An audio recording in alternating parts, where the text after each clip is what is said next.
My name is Emma, and I am 32 years old.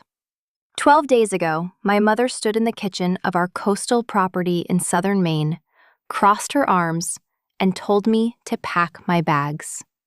"Every time your brother sees your face, he gets upset," she said.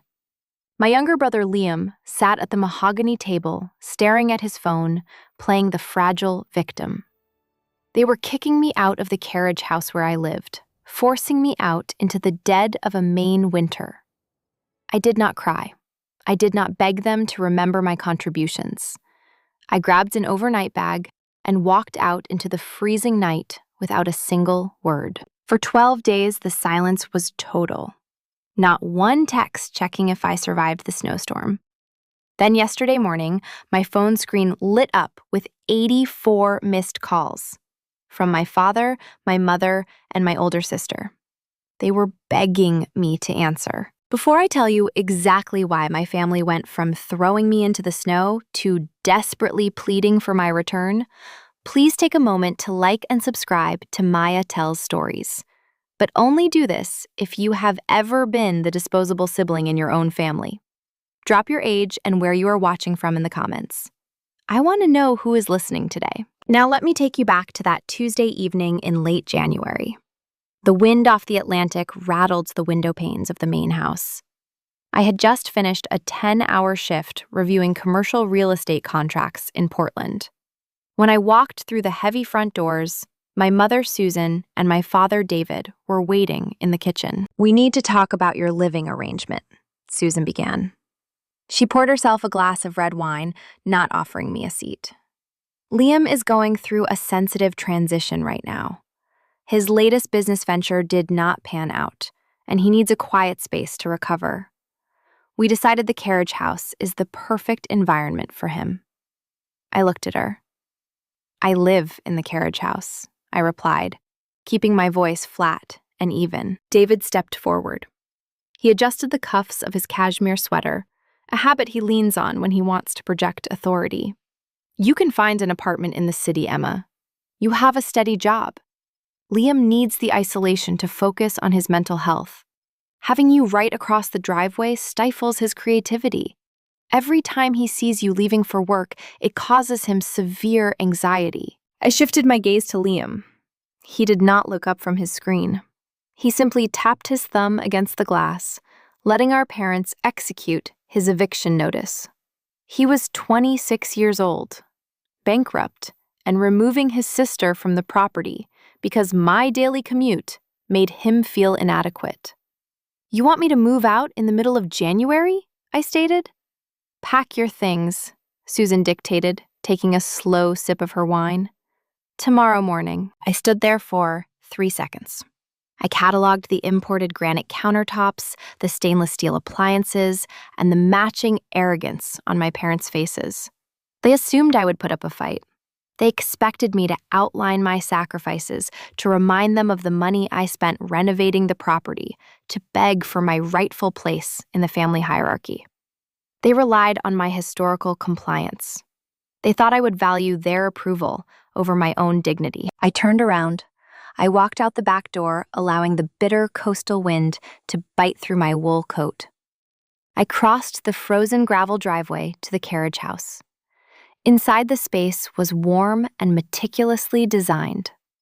I grabbed a leather duffel bag. I packed 3 changes of professional attire, my laptop, and my legal files. I did not strip the bed. I did not empty the refrigerator. I walked back out, started my car, and drove away. The tires crunched over the ice, leaving the illuminated estate behind in the darkness. They thought they were stripping me of my sanctuary. They forgot that I am a senior title examiner.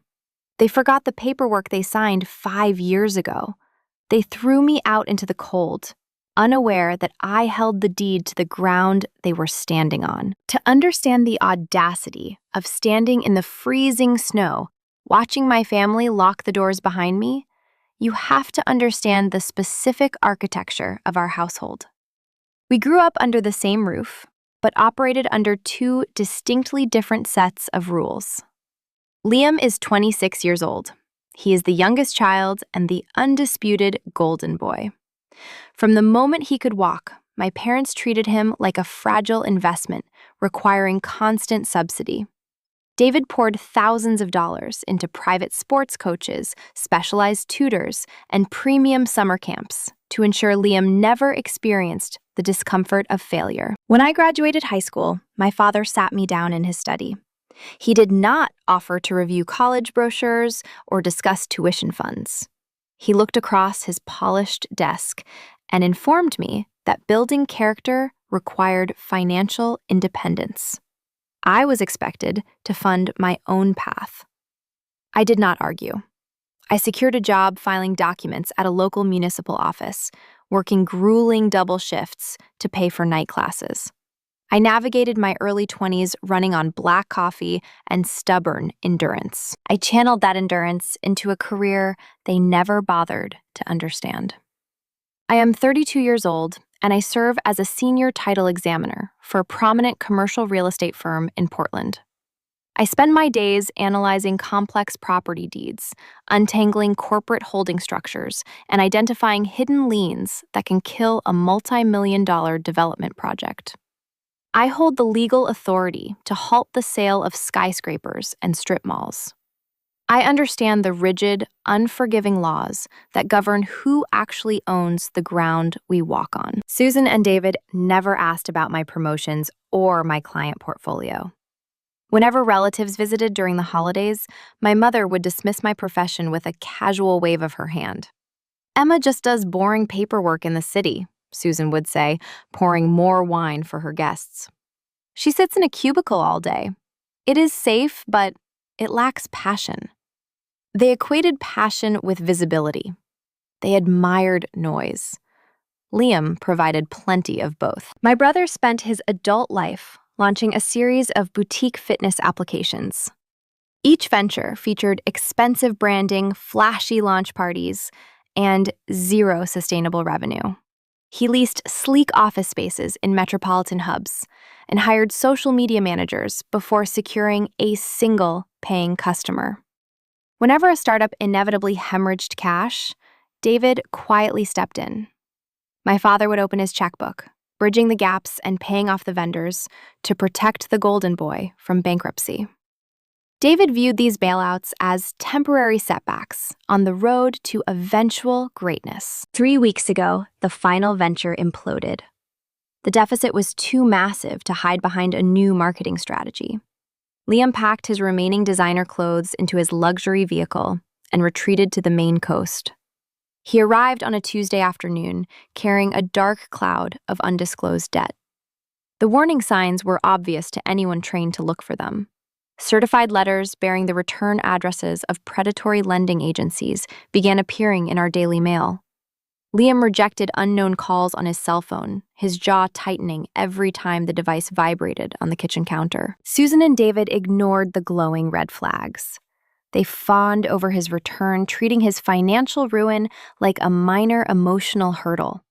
My mother prepared his favorite meals and tiptoed around the house, claiming Liam needed a stress-free environment to heal from the harsh realities of the startup world. They validated his victimhood, reinforcing the false narrative that the market had treated him unfairly. The climax of their enabling behavior routinely played out during our evening meals. The week before they threw me out into the winter night, we sat around the large dining table in the main house. The room smelled of roasted chicken and expensive Merlot. Liam slouched in his chair, wearing a cashmere sweater, pushing his food around his plate with a silver fork. I sat across from him, wearing my tailored work attire, having just returned from a brutal negotiation in Portland. Liam looked up from his phone and smirked.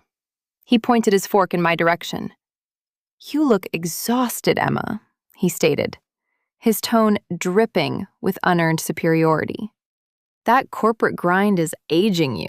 I could never do it. Sitting under fluorescent lights reading legal jargon for 80 hours a week just to collect a steady paycheck? It destroys the entrepreneurial spirit. You are trading your life for a cubicle." I set my water glass down on the table. The condensation pooled against the wood. I did not defend my career. I did not mention the commercial acquisitions I finalized that afternoon. It pays the bills, I replied, keeping my voice flat and void of emotion. David chuckled, taking a sip of his wine. Your sister likes the safety of the routine, Liam. Not everyone is built to take risks. We need the rule followers to keep the administrative gears turning, while the innovators build the future. Susan nodded in agreement, reaching over to pat Liam's hand. You will bounce back, sweetie, she cooed. You just need to clear your head and find your next inspiration. You have a brilliant mind. The tech industry is notoriously brutal to visionaries. I sat there listening to the three of them rewrite reality. My brother was drowning in 6 figures of high-yield debt, hiding from aggressive creditors and relying on his parents to feed him. Yet he sat at the table, mocking the sensible lifestyle of the only person in the room who actually understood how to salvage a ruined balance sheet. He possessed zero awareness that his daily survival hinged entirely on the quiet, boring sister watching him from across the table. I watched Liam scan the room, his eyes drifting toward the window. Beyond the glass, the exterior lights illuminated the snow-covered driveway. The carriage house sat at the edge of the property, a warm, glowing sanctuary, standing in stark contrast to the dark winter night. Liam narrowed his eyes, staring at the structure. He tapped his fingers against the table, a rhythmic sound of calculating entitlement. He complained that the guest room in the main house felt suffocating. He claimed the presence of his parents disrupted his morning meditation. He needed a detached space, a private studio where he could spread out and conceptualize his next business empire without the constraints of shared living quarters. He looked away from the window and turned his gaze toward our mother. He did not need to formulate a request. He simply planted the seed of his discontent, knowing Susan would cultivate it into an immediate solution. He had set his sights on the one thing I valued most in the world. He was targeting my home, and my parents were already drafting the eviction notice in their minds. 3 years prior to this winter night, the structure sitting at the edge of the property was a decaying monument to coastal weather. It was a rotting, uninhabitable shell. The roof sagged under the weight of decades of neglected snowfall. Warped pine boards allowed the bitter ocean wind to whistle through shattered window panes. David and Susan utilized the building as a graveyard for rusted lawnmowers and forgotten patio furniture. They viewed it as a teardown. I viewed it as a foundation. I approached my parents with a calculated proposition. I offered to fund a total gut renovation utilizing my own capital. I transferred $60,000 directly from my high-yield savings accounts to hire structural engineers and framing contractors. I pulled the municipal permits myself, navigating the tedious local zoning boards. I spent my weekends wearing a respirator mask, stripping toxic lead paint from the original beams. I installed radiant floor heating, matte black fixtures, and double-pane storm windows designed to withstand a nor'easter. I transformed a decaying shed into a stunning, modern sanctuary. It became the only space on the generational estate that belonged entirely to my labor and my vision. When Liam retreated to Maine following the implosion of his latest tech venture, his presence immediately saturated the main house. He occupied the sprawling guest suite, leaving his expensive designer luggage unzipped across the polished hardwood floors. Within a mere week, the luxury of free room and board lost its novelty. During a Sunday breakfast, he sighed heavily, pushing his organic eggs around a porcelain plate. He complained that the walls of the main house were closing in on him. He claimed the faint sound of the television downstairs disrupted his morning meditation routine. He told our parents he needed a detached studio, a private ecosystem to conceptualize his next business empire without the burden of shared living quarters. His eyes drifted across the snow-covered lawn, locking onto the carriage house. Susan and David did not view his complaint as the whining of a bankrupt adult. They treated his mild discomfort as a dire medical emergency. The following evening, they summoned me to the kitchen. That is when my mother delivered the eviction mandate. She did not frame it as a request or offer a negotiation. She presented it as an inescapable family obligation. Liam is going through a sensitive transition, she dictated, pouring her red wine. He needs a quiet space to recover. We decided your carriage house is the perfect environment for his mental health. David adjusted the cuffs of his cashmere sweater, instructing me to find an apartment in the city. They expected me to simply absorb the $60,000 financial loss. They wanted me to pack my bags, sign a lease on a cramped downtown unit, and pay monthly rent so my unemployed brother could enjoy the radiant floor heating I installed. They demanded I sacrifice my sanctuary to subsidize his failure. I stood in the kitchen and calculated the math. Not just the financial math, but the psychological equation playing out in front of me. They were erasing my investment. They were seizing the physical manifestation of my hard work and handing it to a son who had never swung a hammer or balanced a ledger. They waited for my tears. They anticipated a shouting match, an argument where I would list my sacrifices and beg for basic respect. Narcissists feed on the friction of a fight. If I argued, I validated their false authority to make the decision. I chose silence. I turned my back on them, walked out the rear door, and crossed the frozen gravel to pack my belongings. Inside the carriage house, the temperature was a perfect 70 degrees. I walked past the custom cabinetry I designed. I bypassed the quartz countertops I paid for out of pocket. I pulled a leather duffel bag from the hall closet. I packed precisely what I needed for a temporary relocation: 3 professional business suits, my laptop, a handful of toiletries, and my locked briefcase containing my legal files. I left the expensive espresso machine sitting on the counter. I left the premium linens draped over the bed. I zipped the bag closed. I did not take a final, lingering look around the room. Nostalgia is a liability when you are preparing for war. I stepped out into the biting Maine winter.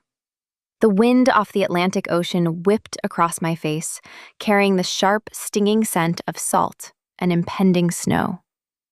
The temperature hovered in the single digits. My boots crunched against the thick layer of ice lining the driveway. I opened the trunk of my sedan and tossed the leather duffel inside.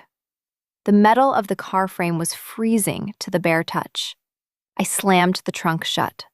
The sharp, percussive noise echoed across the quiet, isolated property. Before opening the driver's side door, I paused. I looked back at the illuminated windows of the carriage house. The warm, golden light spilled out onto the snowdrifts, creating long shadows across the yard. Through the glass, I could see the silhouette of my brother, already pacing the floor of his new studio. He was likely drafting a celebratory social media post about his restorative coastal retreat, blissfully ignorant of the debt collector searching for him. I watched the main house, where David and Susan were probably pouring a second glass of wine, congratulating themselves on solving their golden boys crisis with swift, decisive action. Standing in the snow, I did not feel sorrow.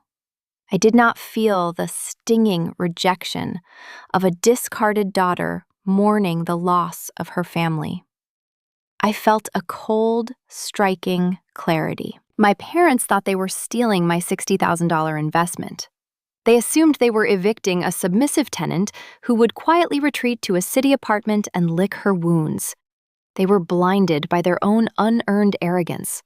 They viewed my career as boring paperwork, paying zero attention to the intricate legal mechanisms I navigated every single day.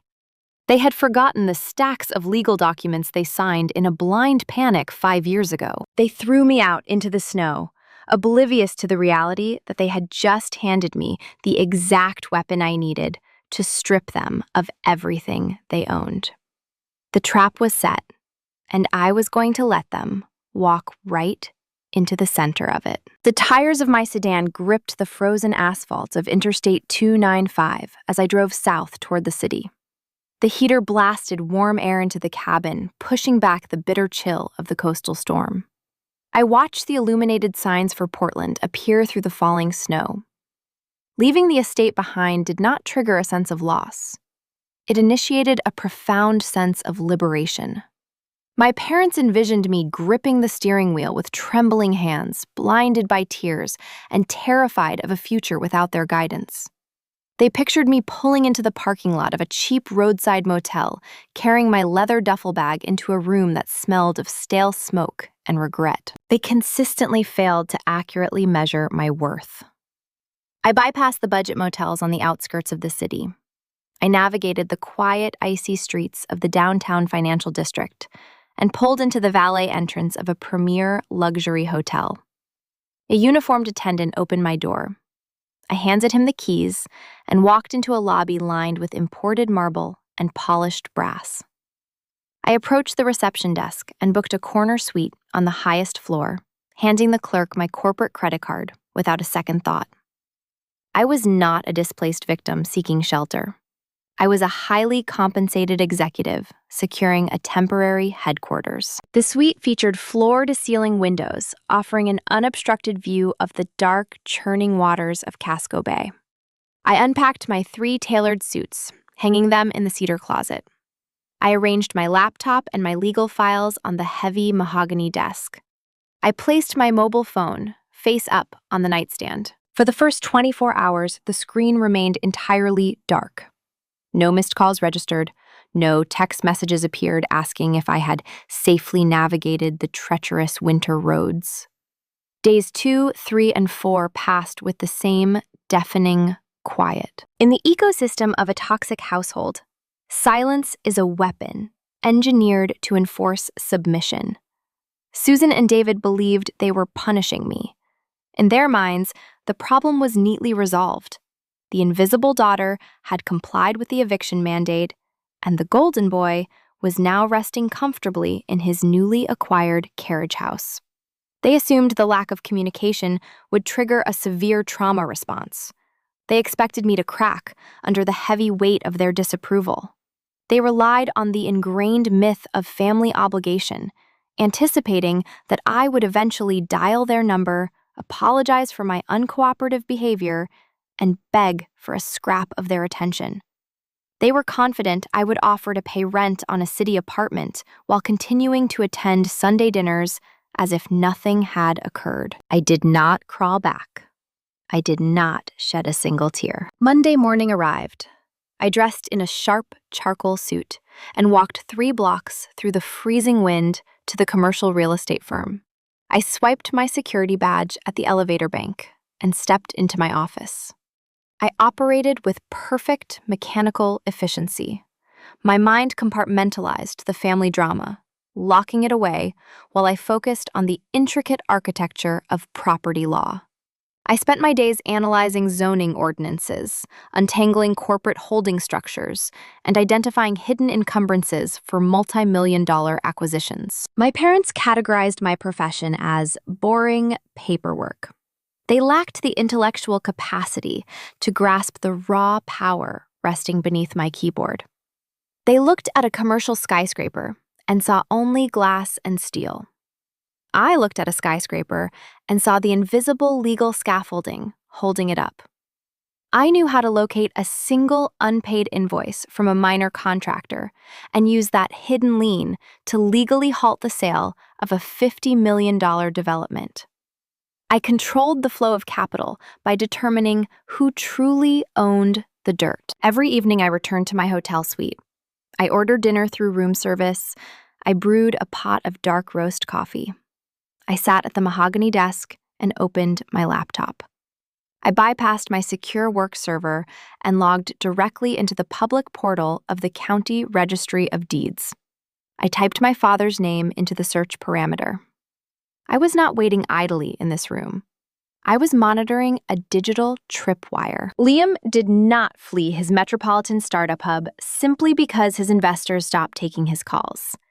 He retreated to the isolated Maine coast because a specific breed of creditor began hunting him. I ran a skip trace on his failed corporate entities using my professional access credentials. The data revealed judgments filed in out-of-state courts. Liam had secured capital from private lenders who do not rely on polite collection notices or gentle payment plans. These lenders file immediate liens and pursue criminal fraud charges when founders falsify their balance sheets to secure funding. Liam needed a massive influx of untraceable cash to satisfy the debt before the authorities intervened and seized his passport. David does not possess liquid capital. His perceived wealth is tied up entirely in the visual aesthetic of his curated lifestyle. He leases the luxury vehicles sitting in the driveway. He finances the expensive country club memberships. To save his golden boy from a looming indictment, my father had to extract cash from the only tangible asset he believed he controlled: the generational coastal estate. I knew his exact strategy. He was going to leverage the property. He would attempt to secure a home equity line of credit. He thought he could walk into a local bank branch, smile at a loan officer he played golf with, and sign away the equity of the land to bail out his son. The 12 days passed with meticulous rhythm. I watched the registry portal every single night.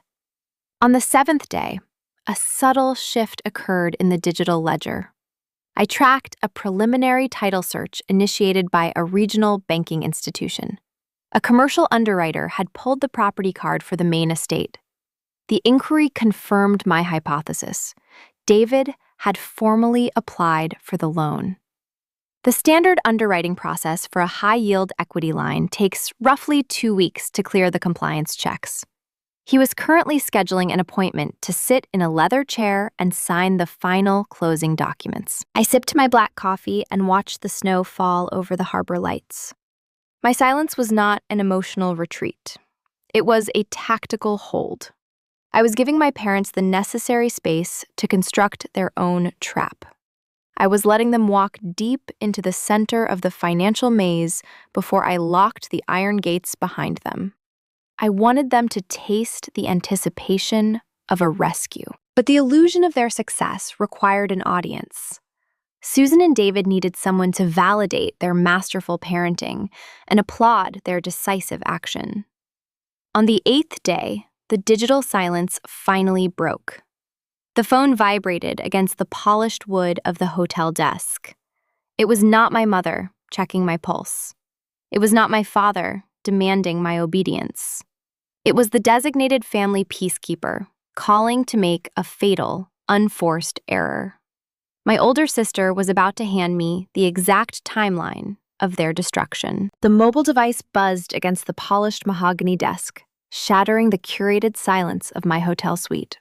It was the 8th day of my exile. The screen illuminated, casting a pale blue glow across my scattered legal files. I did not need to guess who was attempting to breach the perimeter. The caller identification displayed a single name: Olivia. My older sister is 34 years old. She resides in a beige subdivision 2 towns over, married to a mid-level marketing executive. Olivia does not possess the arrogant entitlement of our brother, nor does she wield the overt cruelty of our parents. She occupies a far more insidious role within the family ecosystem. She is the perpetual enabler. Olivia is the designated peacekeeper, a woman who demands everyone swallow their dignity to ensure the holiday dinners look presentable on social media. Her primary currency is compliance. She avoids conflict by forcing the targets of the abuse to simply absorb the damage, so she does not have to listen to our father complain. I picked up the device and accepted the connection. I did not offer a greeting. I raised the phone to my ear and waited for her to initiate the transaction. "Emma, where are you staying?" she asked. Her voice carried the soft, breathless cadence of manufactured sympathy. "Mom is stressed. You left without telling anyone your location." I analyzed the lie without reacting to it. Susan was not experiencing stress over my physical safety. She was experiencing the mild logistical annoyance of a scapegoat who had stepped out of bounds. I am in the city, I replied, keeping my tone flat and void of any defensive posture. I am working. Olivia released a heavy, performative sigh into the receiver. The sound was a calculated tactic designed to convey maternal exhaustion. She wanted me to feel responsible for her emotional fatigue. Just let him have the carriage house, Emma, she pleaded. Her voice dropped, adopting a conspiratorial whisper. You make a good salary at the title firm. You can rent a nice place downtown closer to your office. You know how Dad gets when Liam is upset. It is not worth the fighting. Let us just keep the peace. Keep the peace. It is the rallying cry of every enabler who prefers a quiet injustice over a loud reckoning. Olivia was asking me to forfeit a $60,000 personal investment and abandon my home simply because my presence across the driveway caused a bankrupt 26-year-old to feel inadequate. She expected me to write off the loss as a necessary tax for maintaining my seat at the family table. I did not argue the financial math of the carriage house. Defending my territory would only signal that I valued her opinion on the matter. I recognized the phone call for what it truly was. It was an intelligence-gathering opportunity. Liam has bankrupted 3 separate startup ventures in the past 4 years. Olivia, I stated, my voice reflecting the detached rhythm of a corporate audit. David always writes a check to cover the vendor deficits. What makes this specific failure a crisis? Why is Liam suddenly requiring a residential isolation ward to recover? The prompt was perfectly engineered. I delivered it without an ounce of judgment, framing it as a clinical inquiry. Olivia possesses a desperate need to feel important. She thrives on holding restricted information, believing proximity to the family secrets elevates her status above mine. She could not resist the bait. She needed to prove she understood the gravity of the situation better than the sister who merely processed boring paperwork. It is different this time, Emma, she whispered, her desire to boast easily overriding her loyalty to our parents. Liam did not just bounce a few payroll checks. He borrowed capital from a private lender, a predatory equity group out of New York. I sat back in my chair, resting my eyes on the dark waters of the harbor outside my window. Private equity groups that target desperate tech founders do not operate like traditional banks. They do not issue polite collection notices. They utilize mezzanine debt structures that require personal guarantees. When a founder defaults, they bypass the corporate veil and seize personal assets. They file civil suits for fraud if the initial application contained fabricated revenue projections. How much is the default? I asked. $200,000, Olivia confessed, the number slipping from her lips with a mix of awe and terror. The grace period expired last week.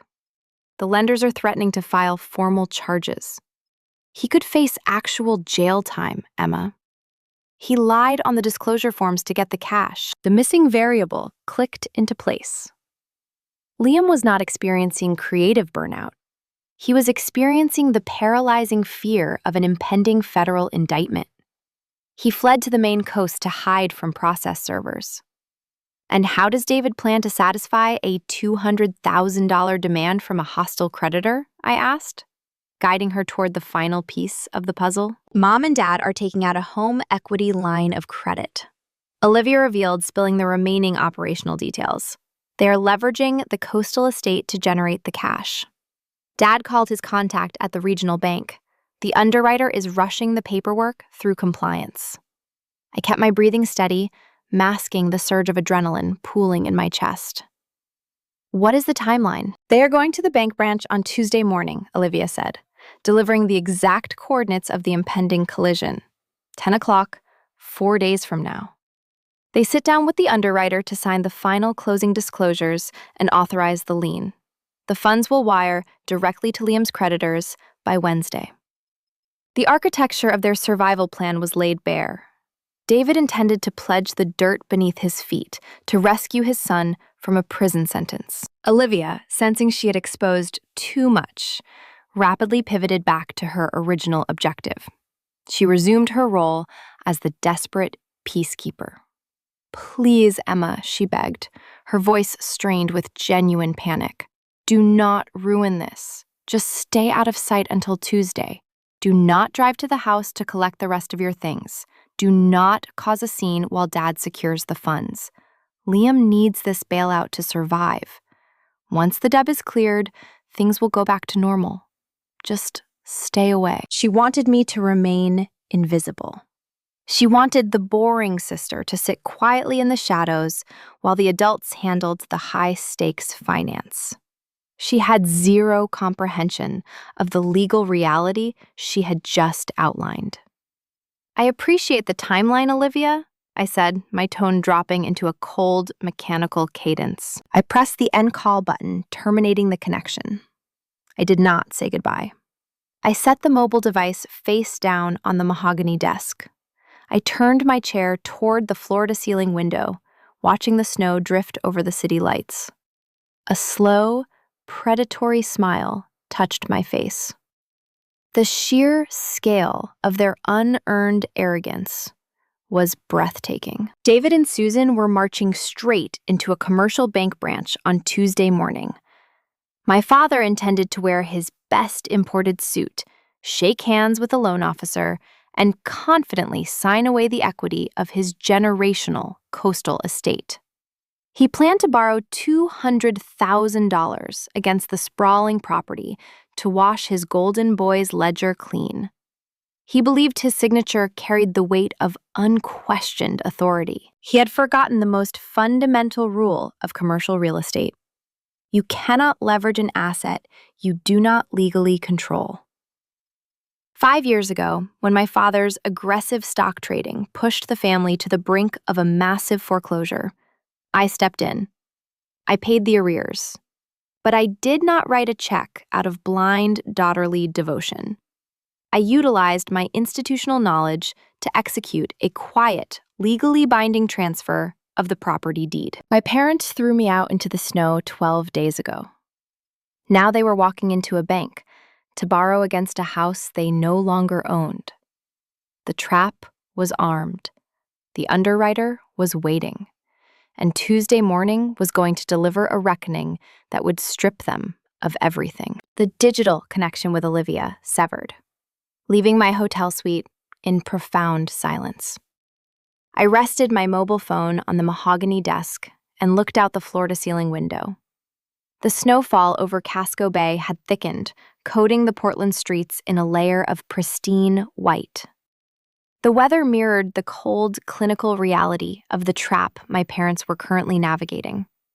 They were 4 days away from walking into a regional bank branch to execute a financial maneuver that defied basic legal logic.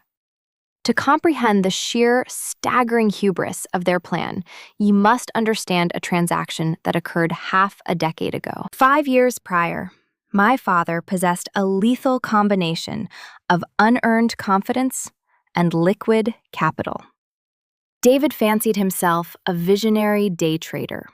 He spent his afternoons sitting in his home office, sipping imported scotch, and trading volatile equities on margin. He believed his country club pedigree granted him a superior understanding of global markets. He routinely mocked institutional investors, claiming he could outsmart the algorithms with his gut instincts. The market eventually corrected. His highly leveraged portfolio imploded over the course of 3 brutal weeks. The margin calls arrived with mechanized frequency. David depleted his cash reserves, attempting to cover the deficits. When the liquid funds evaporated, he stopped paying the mortgage on the generational coastal estate. He maintained his flawless public facade, attending local charity galas and hosting wine tastings for his peers. Behind closed doors, he was hiding certified pre-foreclosure notices inside the drawers of his mahogany desk. The lending institution finally grew tired of his missed payments and initiated formal receivership proceedings. A public auction date was scheduled. The family was weeks away from total bankruptcy and public humiliation. David could not ask his golden boy for assistance. Liam was 21 at the time, burning through his own subsidized allowance in college. He could not ask Olivia, who lived paycheck to paycheck with her marketing executive husband. The patriarch had exhausted every available lifeline. He was forced to drive to the city and knock on the door of my modest apartment. He sat on my faded fabric sofa, sweating through his expensive tailored shirt. He dropped the commanding patriarchal mask and delivered a desperate plea. He needed $150,000 in cash to cure the arrears and halt the auction. He framed the request as a sacred family duty. He promised it was a temporary loan, insisting he would repay the principal with interest the moment his remaining stock options rebounded. He expected me to write a check out of blind, daughterly devotion. I did not write a check. I am a senior title examiner. I spent my professional life auditing the wreckage of unsecured loans handed to serial gamblers. I understand that capital distributed without collateral is merely a donation to a sinking ship. I told my father I would clear the default and save his pristine social standing. But I laid out a rigid set of non-negotiable terms. I required the entire asset. I utilized my institutional knowledge to engineer an impenetrable legal structure. I formed a blind corporate entity, registering a limited liability company in a jurisdiction that does not require the public disclosure of managing members. I drafted a warranty deed. I mandated the legal transfer of the Maine coastal estate out of the names of Susan and David and directly into the holdings of my private LLC. I positioned myself as the sole managing member of that corporation. I took ownership of the dirt, the main house, the rotting carriage house, and every blade of grass on the property. David possessed zero leverage to negotiate. He signed the paperwork, his hand trembling, as he forfeited his kingdom. I wired the $150,000 directly to the servicing bank, bypassing my father's accounts entirely. The foreclosure was dismissed. The deed was recorded at the county registry. Following the transaction, I established an unwritten, rent-free tenancy. I permitted my parents to remain in the primary residence without paying a monthly lease. The arrangement was contingent on a single, unspoken condition: basic respect. I gutted and renovated the dilapidated carriage house with my own savings, improving my own property, and moved into the smaller structure to maintain my independence. The psychology of what happened next was a fascinating study in suburban delusion. Because David stopped receiving monthly mortgage statements, his financial anxiety vanished. Because he never wrote a rent check to his daughter, he successfully blocked the traumatic transfer of ownership from his conscious memory. Without a bank actively demanding payment, he constructed a comfortable new reality. My parents convinced themselves that the deed transfer was a superficial administrative maneuver. They viewed my legal ownership as a mere technicality, a temporary paper shield designed to trick the lenders. They used the capital they saved on housing to lease new luxury vehicles and upgrade the kitchen appliances in the main house. They operated as the lords of a manor they no longer owned. Their amnesia bred a fatal strain of arrogance. They assumed the dutiful, invisible daughter who processed boring paperwork would never dare enforce a binding commercial contract against her own blood. In their minds, the patriarch always retains ultimate authority, regardless of whose name rests on the county ledger. This specific delusion laid the groundwork for my eviction 12 days ago. When Liam returned to Maine carrying a mountain of undisclosed debt, he required a private studio. My parents looked across the snowy driveway at the carriage house and saw their property. They looked at me and saw a disposable tenant occupying space their golden boy desired. They mandated my removal.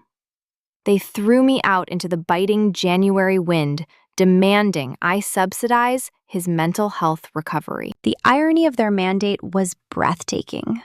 They evicted their own landlord.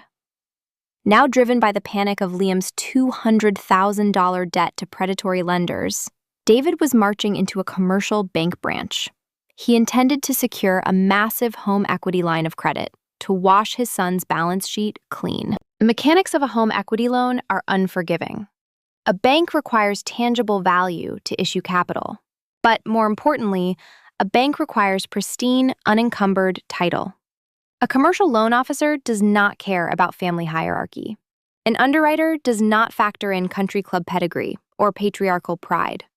An underwriter only reads the Registry of Deeds. I sat in my hotel suite sipping my dark roast coffee and mapped out their impending collision. I visualized Tuesday morning. I pictured my father walking through the glass doors of the bank branch, wearing his finest wool suit and a confident smile. I saw Susan sitting beside him, playing the supportive matriarch, ready to rescue her youngest child. I imagined David pulling a luxury pen from his breast pocket, ready to pledge the coastal estate as collateral. He possessed zero comprehension of the reality waiting for him inside that office. He had no idea the underwriter was going to pull the property card and stare at a corporate holding company. He had no idea he lacked the legal standing to borrow a single cent against the structure. The 12-day countdown was drawing to a close. The emotional manipulation they weaponized against me was about to crash headfirst into the impenetrable wall of corporate property law. They thought they had solved their crisis by locking me out in the cold. They were mere hours away from discovering I held the only key to their survival, and I had already thrown it into the ocean. Tuesday morning arrived bearing the crisp, sterile light of a midwinter sun reflecting off the Portland harbor. The 12th day of my engineered exile commenced inside the polished glass and steel architecture of my commercial real estate firm. I sat behind a sprawling mahogany desk on the 30th floor, reviewing a complex commercial deed for a hotel acquisition. The ambient hum of the central heating and the distant sound of city traffic provided a rhythmic backdrop to the morning routine. My work required hyperfocus. The margin for error in title examination is functionally zero. A digital clock in the lower right corner of my monitor displayed the time, 9:58. I set down my silver fountain pen and steepled my fingers, resting my chin against my hands. I did not look at the glowing numbers again. I shifted my gaze toward the mobile phone, resting face up near my keyboard. The screen was currently dark, but I knew the silence was temporary. The mechanism of a financial transaction operates with mechanical predictability. At precisely 10 o'clock, the screen illuminated. The device vibrated against the desk, a harsh grating sound cutting through the quiet office. The caller identification displayed a single name, David. I did not reach for the phone. I watched the incoming call sequence time out and route directly to voicemail. 4 seconds later, the screen lit up again. A text message notification appeared. Susan, call us immediately. There is a problem with the paperwork. Before I could process the brief demand, the phone began vibrating with renewed urgency. A call from Olivia, followed by another call from Olivia. The digital panic cascaded across my screen like a slot machine, dispensing a jackpot of pure, uncut desperation. The volume of notifications signaled a catastrophic shift in their reality. The carefully constructed delusion my parents maintained for 5 years was currently dissolving under the fluorescent lights of a regional bank branch. I let it ring. I picked up my coffee mug, took a slow, measured sip of dark roast, and visualized the exact sequence of events unfolding 30 miles down the coast. The architecture of a banking rejection is remarkably consistent. I have sat through dozens of commercial loan denials. I know the choreography intimately. David walked through the double glass doors of the bank branch, wearing his finest imported wool suit. He carried the aura of a man accustomed to commanding respect merely by projecting an aesthetic of wealth. He likely parked his least luxury sedan directly in front of the building. Susan walked beside him, clutching her designer handbag, playing the supportive matriarch, preparing to rescue her youngest child. They were escorted into the polished glass-walled office of a senior loan underwriter. My father shook the underwriter's hand, offering a firm grip and a charming anecdote about a recent golf outing. He sat down in a plush leather chair, crossed his legs, and casually requested the final closing disclosures for a $200,000 home equity line of credit. He viewed the appointment as a minor administrative hurdle, a formality standing between him and the massive cash bailout Liam required to evade a federal indictment. David expected the underwriter to slide a stack of papers across the desk. He anticipated signing his name with a flourish, authorizing the lien against the generational coastal estate. He planned to walk out of that office as the triumphant patriarch, holding the financial salvation of his golden boy. But underwriters do not deal in charm or aesthetic wealth. Underwriters deal in empirical data. They analyze risk. They read the county registry. I pictured the underwriter sitting across the desk, tapping his keyboard to pull the preliminary title report. I envisioned his brow furrowing as the search results populated on his monitor. He scrolled past the address, confirming the lot coordinates and the property boundaries. He arrived at the ownership ledger. The underwriter cleared his throat, adjusting his glasses. He looked up from the screen, his professional demeanor shifting from polite accommodation to rigid compliance. He informed my father that a critical discrepancy existed in the application. He stated clearly, utilizing precise banking terminology, that the loan could not be processed. He delivered the fatal blow with mechanical detachment. David, the underwriter, explained, "Your name is not on the deed." My father likely chuckled, assuming a clerical error. He probably leaned forward, attempting to use his physical presence to intimidate the banker into correcting the mistake. He would insist he owned the sprawling property, referencing the property taxes and the decades of residency. The underwriter swiveled his monitor, presenting the unassailable digital proof. The estate belongs to a corporate limited liability company. The primary guarantor and sole managing member of that entity is Emma. You possess zero legal standing to encumber this asset. The application is denied. The realization must have slammed into my parents with the devastating force of a freight train. The impact of the underwriter's words shattered the comfortable amnesia they had cultivated since I bailed them out of foreclosure half a decade ago. The phantom authority they wielded over the property evaporated instantly. They were not the lords of a coastal manor. They were tenants, occupying a structure owned entirely by the daughter they viewed as a disposable administrative worker. The panic driving their repeated phone calls was multifaceted. David was not merely experiencing the sting of public humiliation in front of a banking official. He was staring into the abyss of his golden boy's impending destruction. Liam owed $200,000 to a predatory private equity group. The grace period on his mezzanine debt had expired. The aggressive creditors were actively hunting him, preparing to file civil fraud charges and seek criminal penalties for the fabricated revenue projections on his original loan application. Liam's survival hinged entirely on David securing the HELOC. The cash was the only shield protecting him from a prison sentence. Without the equity of the estate, David possessed absolutely nothing of value. His leased vehicles and country club memberships could not satisfy a fraction of the debt. He could not save Liam. He could not access a single cent of capital. And the crowning irony of their catastrophe, the detail that surely made the air in the bank office feel thin and suffocating, was the realization of their own actions 12 days prior. When Liam complained about the guest room stifling his creativity, Susan and David had not hesitated. They mandated my removal from the renovated carriage house. They threw me out into the biting January wind, demanding I subsidize his mental health recovery. They kicked the sole property owner out into the snow to accommodate a bankrupt grifter. The phone stopped ringing.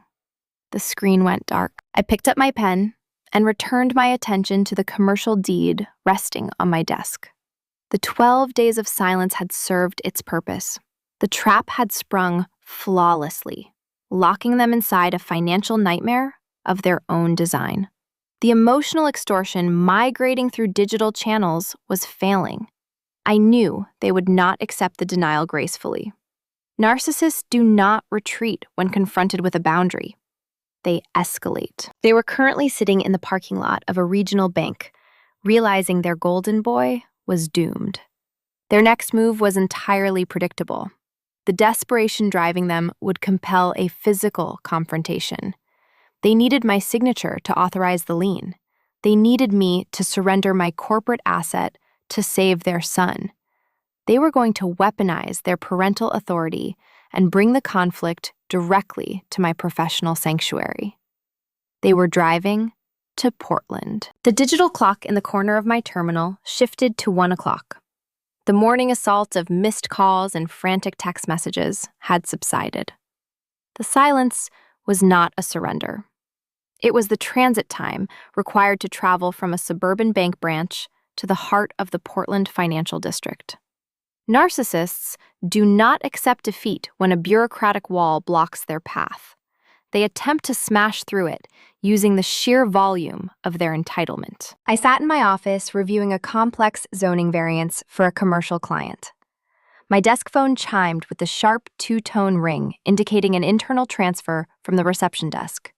I picked up the receiver, holding it to my ear. Emma, the voice of the head receptionist, sounded strained, a thin layer of professional composure masking genuine alarm.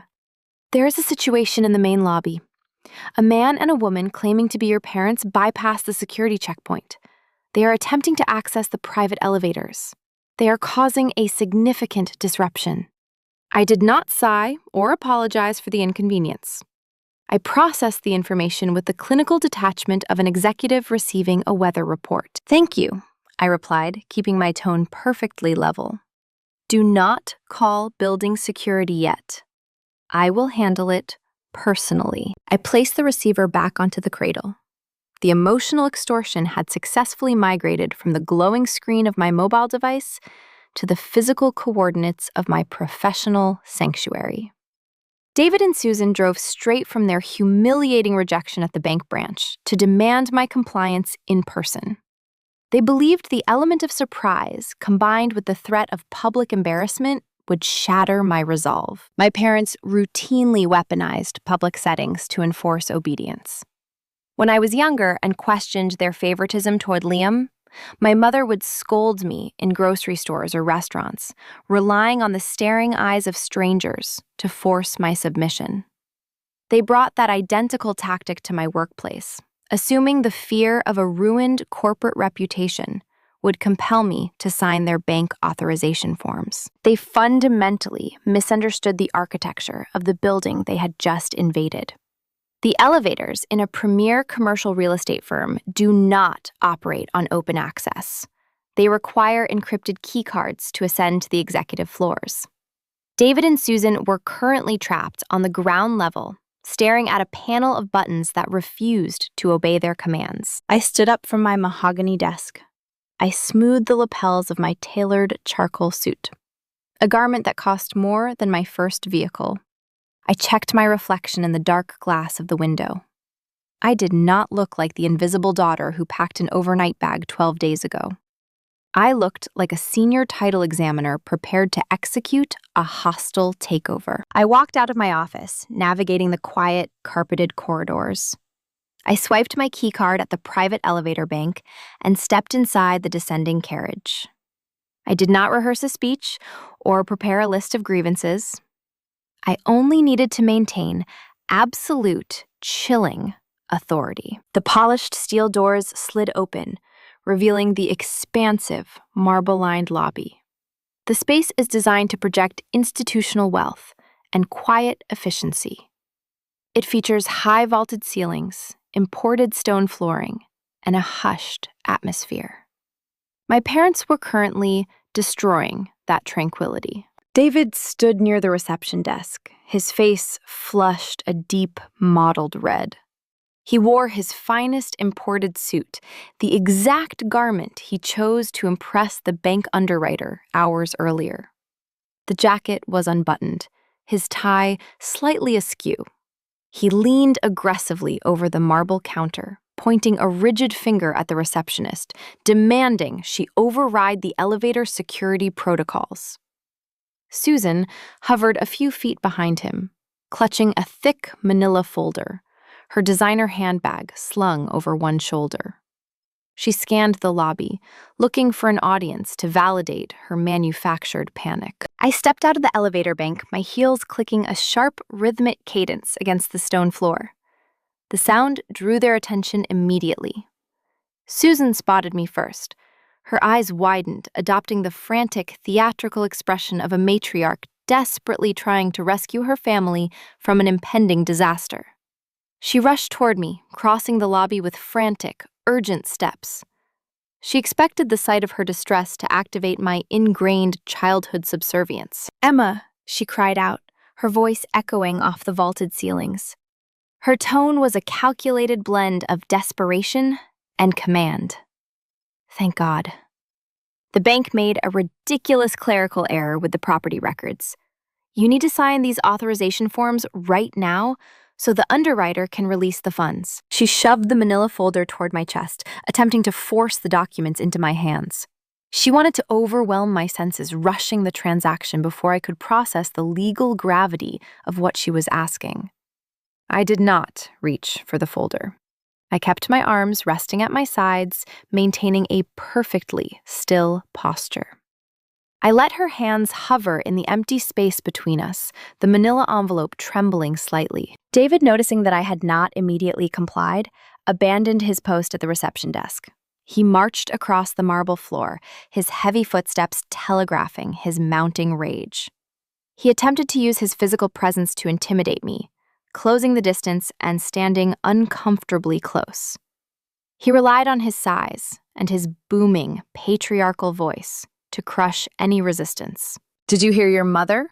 he barked, his tone dropping into a harsh, abrasive register. "Liam needs this capital today. The creditors are threatening to file a civil suit by the end of the week. I am not playing games with you, Emma.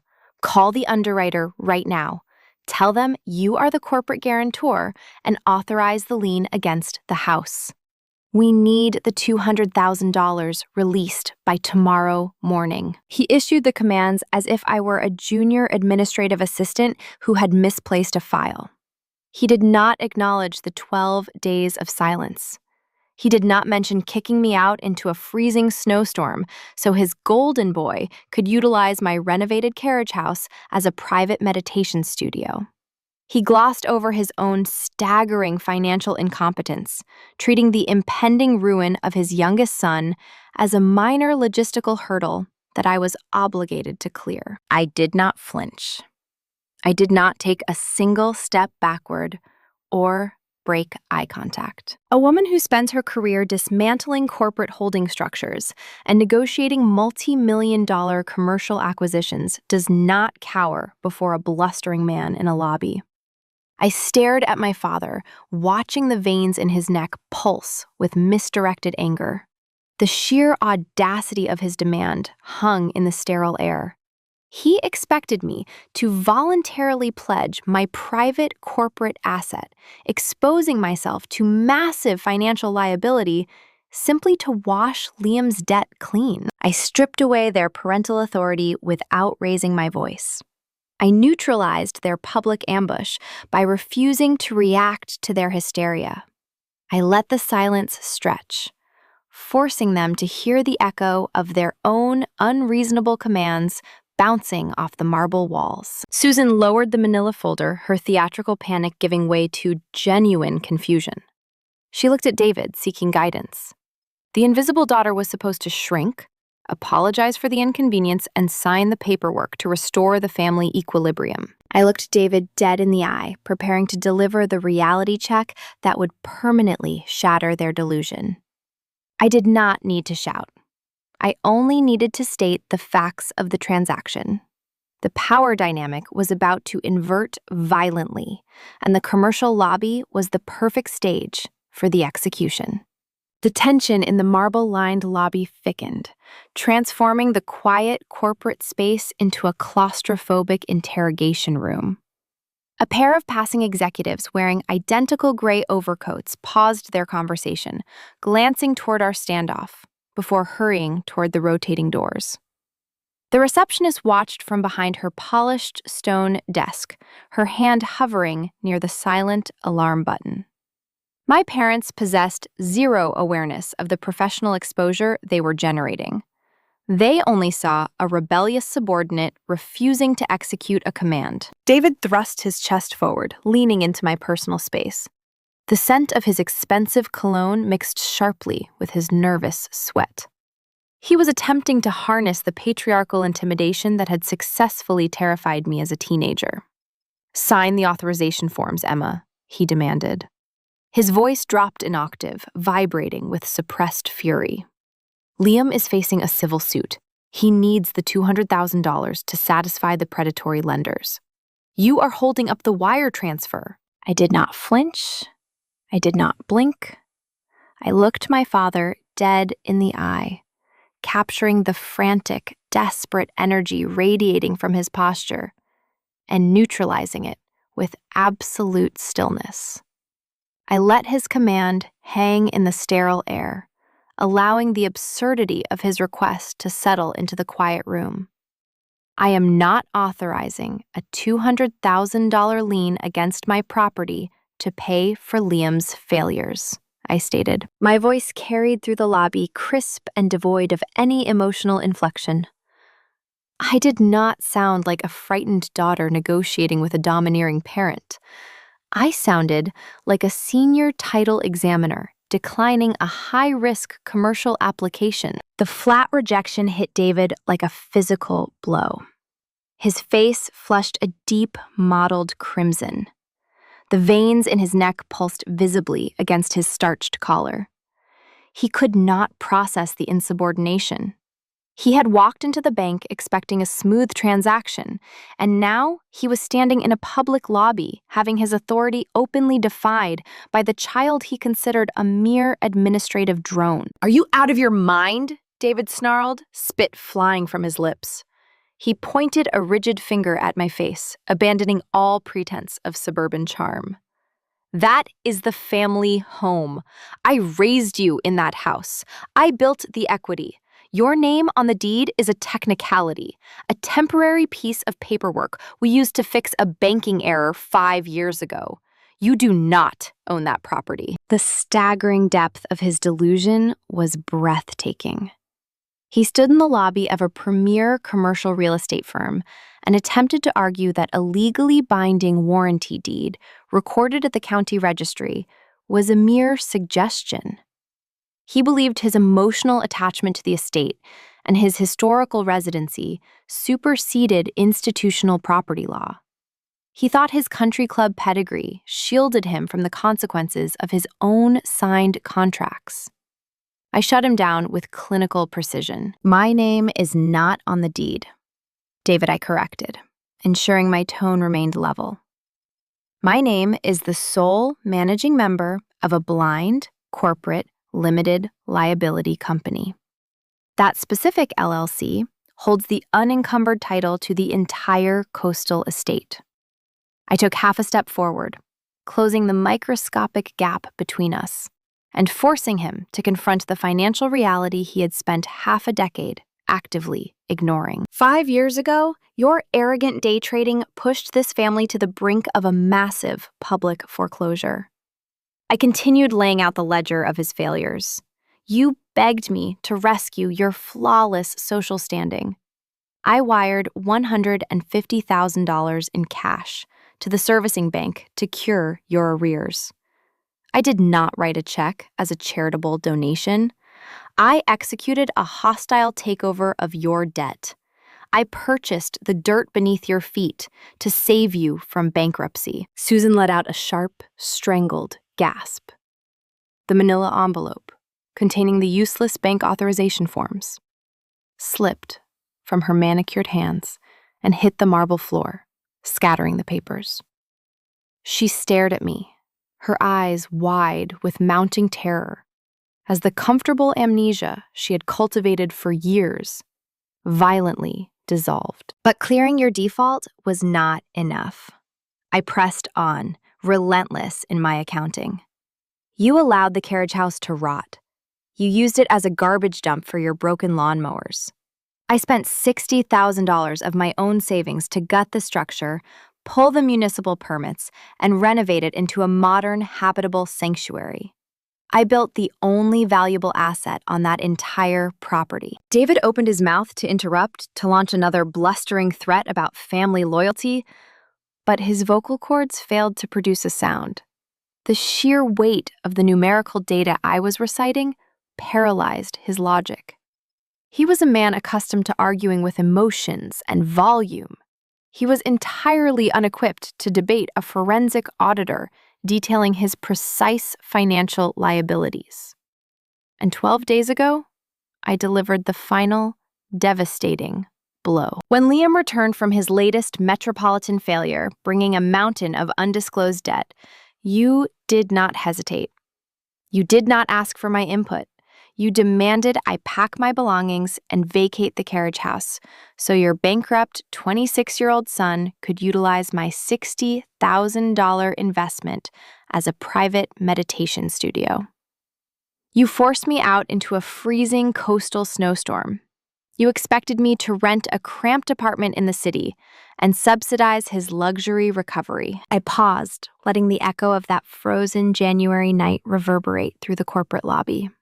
You evicted me from my own property, I stated, the absolute finality of the sentence hanging in the air.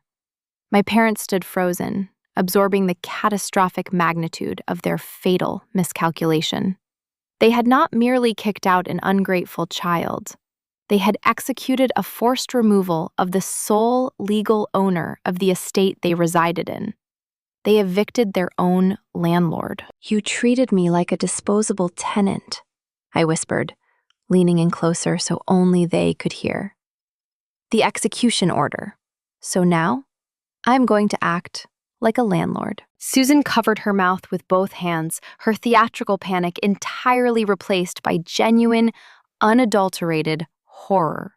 She looked at the tailored suit I wore, the rigid, unyielding posture I maintained, and the cold calculation in my eyes. She finally realized the submissive, invisible daughter she had manipulated for 3 decades was gone forever. The power dynamic had permanently, violently inverted. David's blustering threats completely dissolved against the impenetrable wall of corporate property law. He could not scream his way out of a recorded deed. He could not intimidate a bank underwriter into ignoring a corporate holding structure. He was an unauthorized occupant attempting to borrow $200,000 against an asset he did not control, to rescue a son he could no longer afford. The emotional extortion was neutralized. The reality check was delivered. I did not engage in a debate over their parenting failures or demand an apology for the 12 days of silence. The transaction moved past the realm of family therapy and entered the domain of commercial eviction. I reached into my leather portfolio, preparing to hand my father the physical manifestation of his ruin. The verbal explanation was finished, and the legal hammer was about to drop. The echo of my final statement hung heavily in the air of the marble-lined lobby. David stared at me, his jaw slightly slack, a profound disorientation replacing his prior hostility.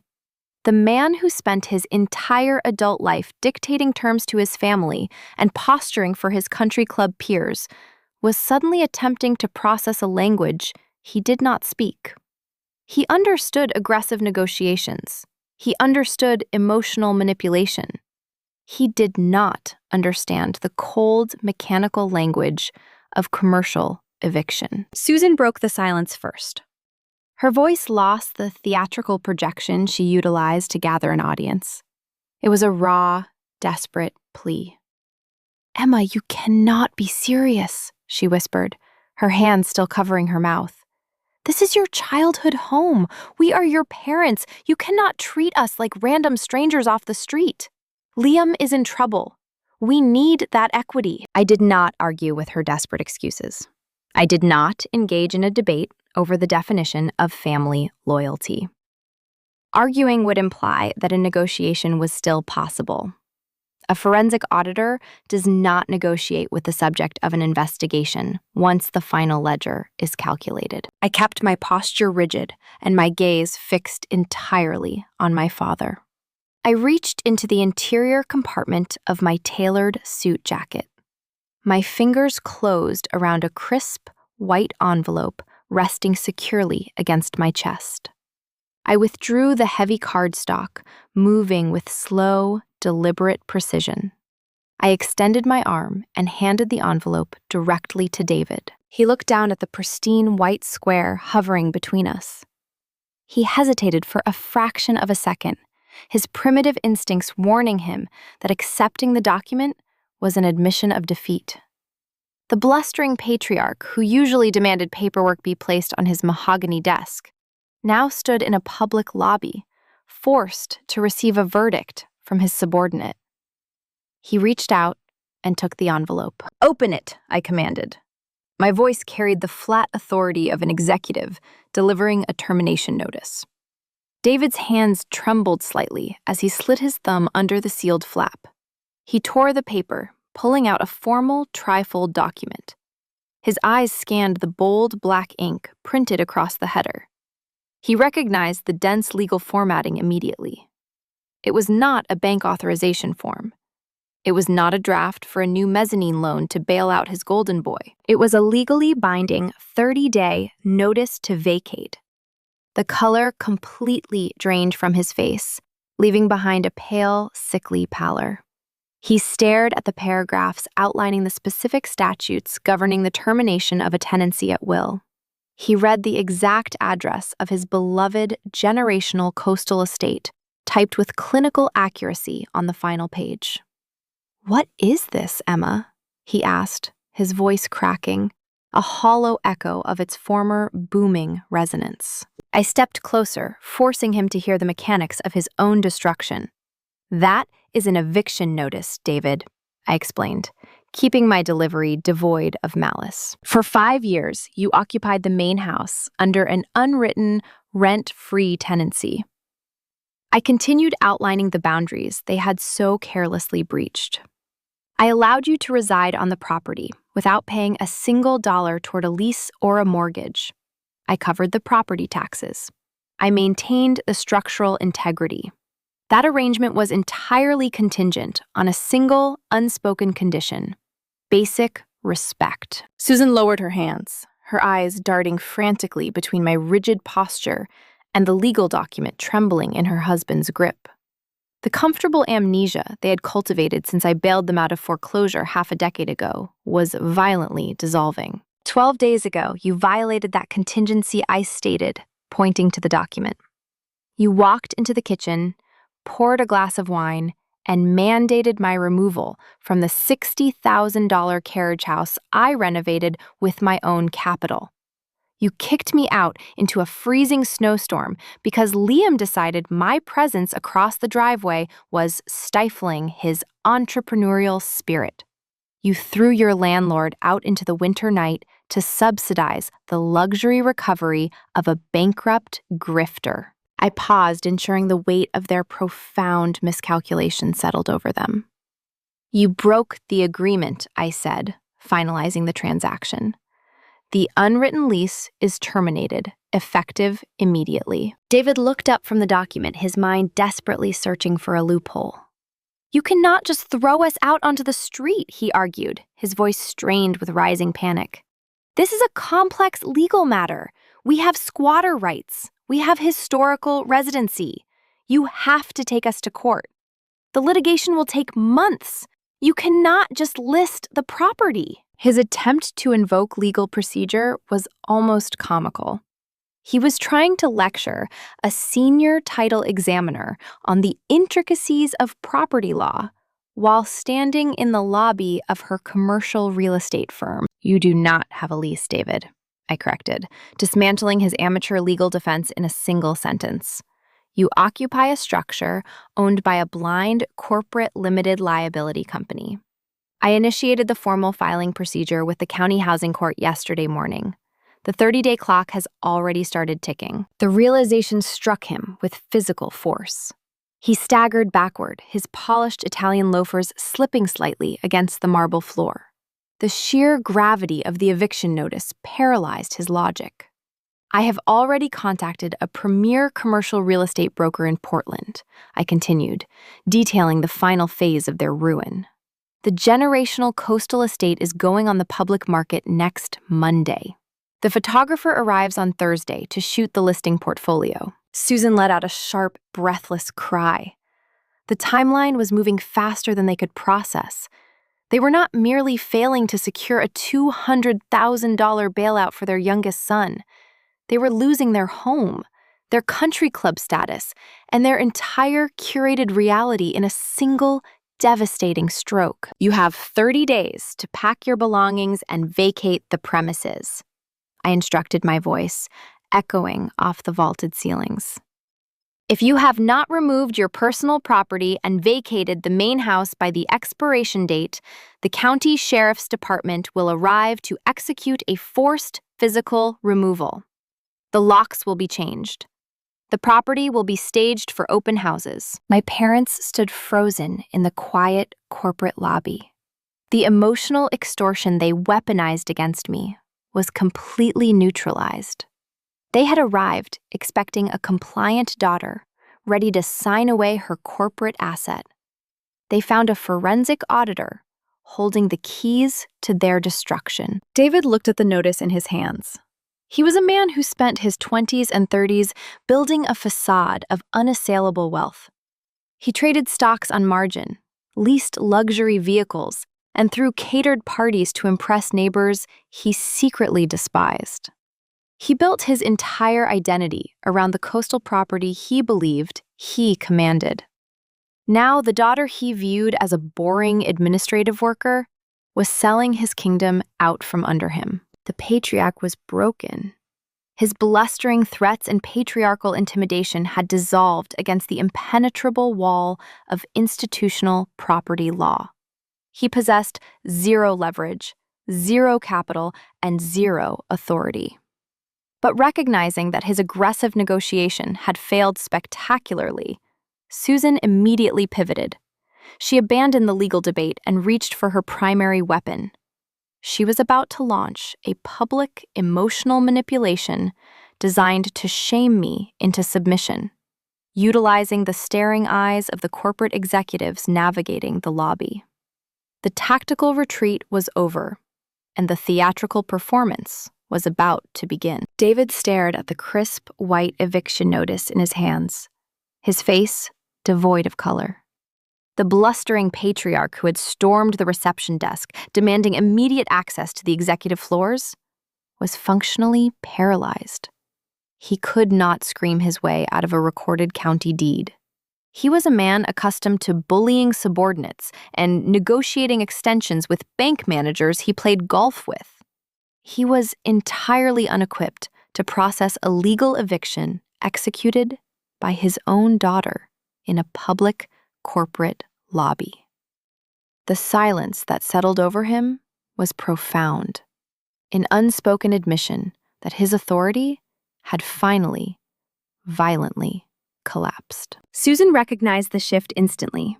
She saw her husband retreat into a state of shock and understood that his physical intimidation strategy had failed spectacularly against the impenetrable wall of institutional property law. Narcissists do not accept defeat when their primary weapon is neutralized.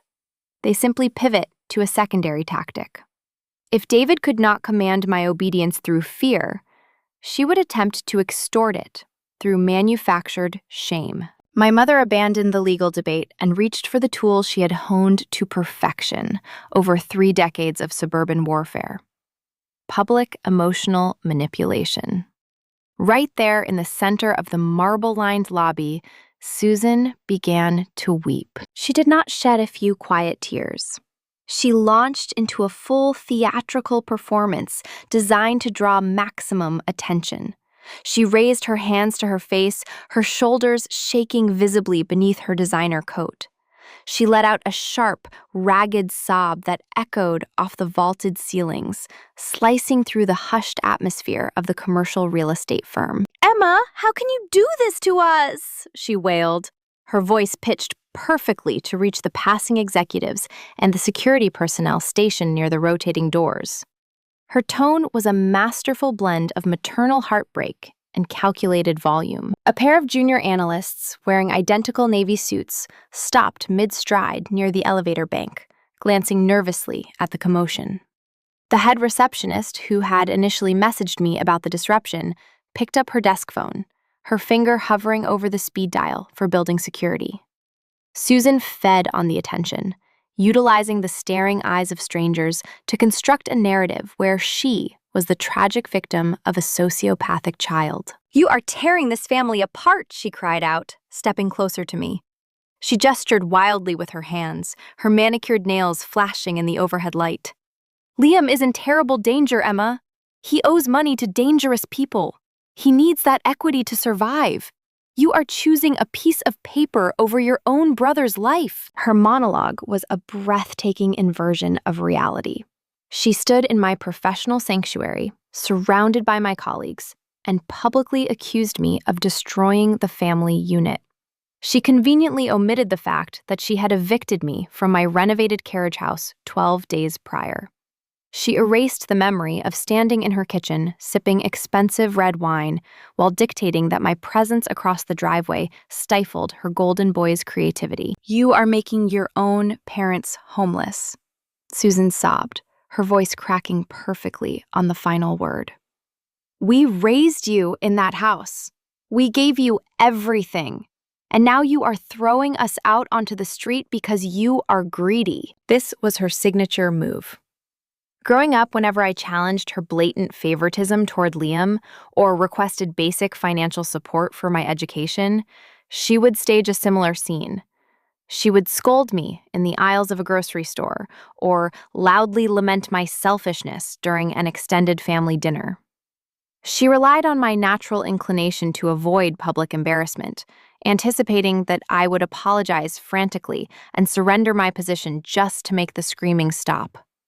She expected the submissive daughter to shrink under the collective judgment of the corporate lobby. 10 years ago, this exact scenario would have broken my resolve.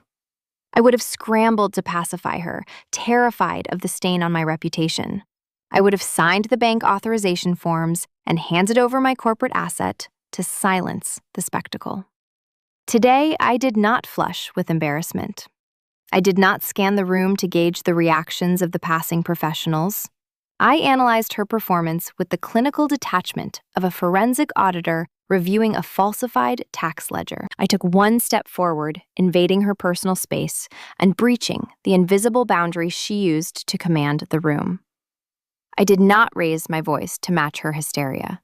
I dropped my tone into a soft, lethal whisper, ensuring only she could hear the execution order. "You threw me out into the snow 12 days ago, Susan," I murmured. The words flowed smoothly, devoid of any anger or hesitation.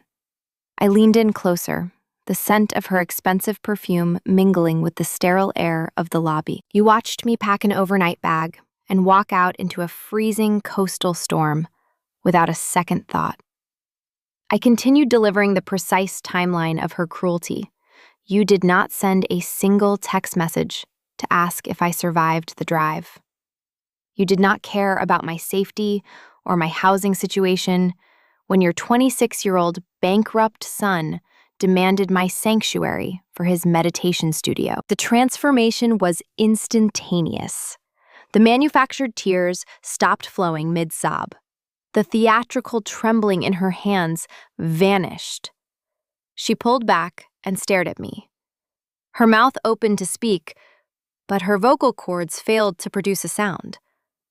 Her brain struggled to process the gravity of my statement. She had stormed into the lobby, expecting a negotiation or a terrified surrender. She did not anticipate a prophecy of total financial ruin, delivered with absolute, chilling composure. She realized the audience of staring executives and security guards could not save her from a recorded county deed. The collective judgment of strangers held zero jurisdiction over a commercial eviction process. "Save the tears, Susan," I whispered, the finality of the sentence ringing in the quiet space between us. I looked at the woman who had spent my entire life prioritizing a fabricated social standing over my fundamental well-being. She was shedding fake tears, relying on the sympathy of commuting professionals who had no idea she was actively participating in a scheme to leverage a property she did not own to pay off a predatory lender. "The for sale sign goes up on Monday," I stated. The mask of the heartbroken matriarch dissolved completely, revealing the terrified accomplice hiding beneath it. She looked at David, who was still staring blankly at the crisp white notice in his hands. They were surrounded by the opulent remnants of their manufactured authority, completely isolated and abandoned by the power dynamic they had abused for decades. I did not stay to watch them decipher the impending catastrophe. I turned my back on them, smoothing the lapels of my tailored suit. I walked toward the private elevator bank, my heels clicking a steady rhythm against the marble floor. I swiped my keycard and stepped inside the carriage. The polished steel doors slid shut, sealing me away from their wreckage. I pressed the button for the 30th floor, leaving them stranded in a public lobby, holding the physical manifestation of their destruction. The emotional extortion was over. The trap had sprung, flawlessly, locking them inside a financial nightmare of their own design. The confrontation in Portland was finished, but the institutional fallout I engineered was just beginning to gather momentum. The coming hours would deliver a swift, unforgiving reckoning to the golden boy waiting back at the coastal estate. When David and Susan returned home empty-handed, the toxic ecosystem they built would immediately begin to consume itself. The winter sun dropped below the Portland skyline, casting long, bruised shadows across the icy harbor. The chaos of the marble-lined lobby felt like a distant memory as I sat in my hotel suite, reviewing the preliminary marketing materials for the coastal estate. A commercial photographer was scheduled to document the property on Thursday. The timeline for their eviction was moving with mechanical precision. My mobile device rested face down on the mahogany desk. I did not anticipate a quiet evening. Narcissists do not accept a boundary gracefully, and the detonation of their $200,000 bailout was guaranteed to produce a spectacular shockwave. The fallout hit the Maine property exactly as I calculated. The details of the implosion did not arrive via furious voicemails from my father or weeping pleas from my mother. The intelligence was delivered by the designated family peacekeeper, Olivia, who spent her entire existence managing the emotional temperature of the household, could not contain her horror at the sudden, violent collapse of the family unit. At 7:15, my phone illuminated. A rapid succession of text messages from my older sister flooded the locked screen. She was typing in frantic, disjointed bursts. "Emma, what did you do?" she asked, her digital tone laced with a mix of awe and terror. "Mom and Dad just got back. They look like they saw a ghost. Dad has some legal paper he keeps staring at. Liam is losing his mind. He is destroying the kitchen." I picked up the device and unlocked it, taking a slow sip of my dark roast coffee. I did not type a response. I merely watched the real-time transcription of a toxic ecosystem consuming itself. When David and Susan walked through the heavy oak doors of the generational estate, They did not carry the financial salvation of their youngest child. They carried a crisp, white, 30-day notice to vacate. The patriarch who had spent decades cultivating a flawless suburban facade stood in his own foyer, stripped of his authority, his wealth, and his curated reality. The matriarch, who had weaponized public shaming against her invisible daughter, had been publicly humiliated and banished from a corporate lobby. They returned home utterly powerless. Liam was waiting for them. The 26-year-old golden boy who had coasted through life on unearned capital expected his parents to hand him a wire transfer confirmation.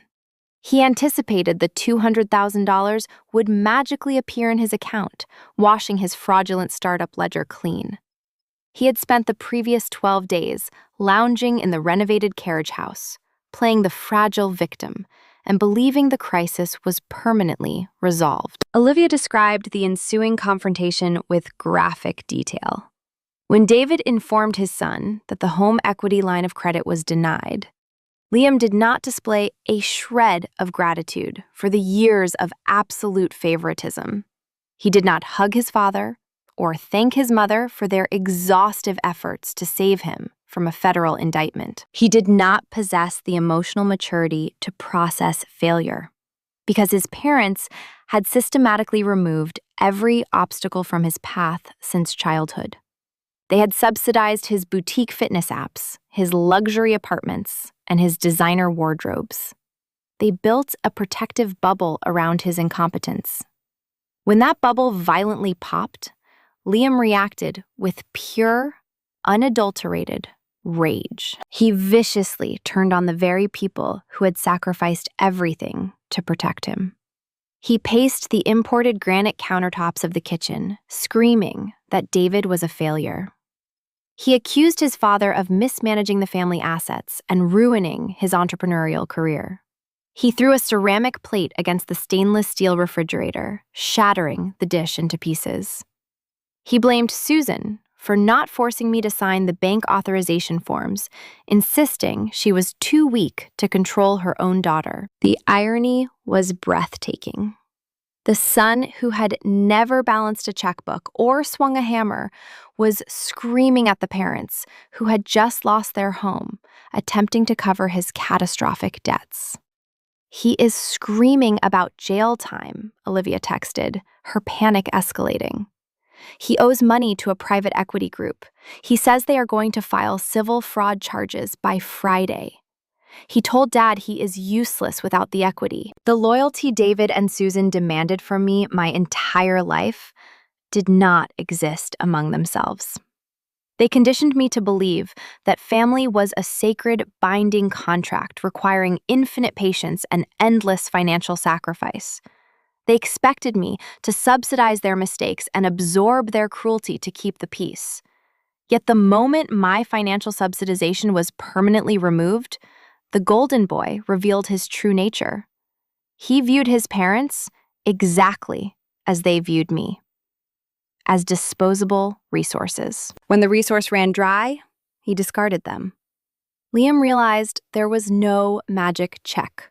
He was not receiving a free $60,000 carriage house for his mental health recovery. His predatory creditors were actively hunting him, their process servers likely already tracking his location. His parents possessed zero leverage and zero capital to stop the impending legal machinery. He was a man facing the total destruction of his curated identity, and he was terrified. David attempted to regain control of the room, relying on his booming patriarchal voice to silence his son. Olivia texted that our father threatened to kick Liam out of the house if he did not calm down. The threat was almost comical. David was attempting to evict a tenant from a property he no longer owned, utilizing a 30-day notice that was actively ticking against his own residency. The argument escalated until Liam stormed out of the kitchen, grabbing his coat and his car keys. He drove away from the coastal estate, leaving his parents standing in the wreckage of their shattered illusion. Olivia concluded her frantic reporting with a final, desperate plea. "Emma, "You have to fix this," she wrote. "The family is falling apart. Dad is talking about hiring a lawyer to fight the eviction. Mom is completely inconsolable. You cannot just sell the house. Please call them." I read the message twice. Olivia still clung to the delusion that the situation was negotiable. She believed the crisis was a temporary emotional rupture that could be repaired with a polite conversation and a compromised boundary. She did not comprehend the cold, mechanical nature of institutional property law or the absolute finality of my decision. I did not call my parents. I did not text my older sister offering reassurance or a modified timeline. I placed the mobile device face down on the mahogany desk and returned my attention to the marketing portfolio. The commercial photographer was confirmed for Thursday morning. The for sale sign was scheduled for installation on Monday. The familial implosion was a necessary byproduct of the boundary enforcement. My parents had spent 3 decades prioritizing the aesthetic of their household over the substance of their relationships. They built a kingdom entirely out of paper, relying on my quiet compliance to hold the structure together. The moment I stepped out into the freezing snow 12 days ago and removed that compliance, the kingdom immediately collapsed. But Susan was not a woman who accepted silence gracefully. The physical intimidation in the lobby had failed. The private emotional manipulation had failed. She needed a larger audience. She needed to deploy her signature tactic on a massive scale to shame me into submission before the public auction sign appeared at the end of her driveway. She was going to log on to social media and launch a narrative war targeting the extended family network to brand me as a sociopath.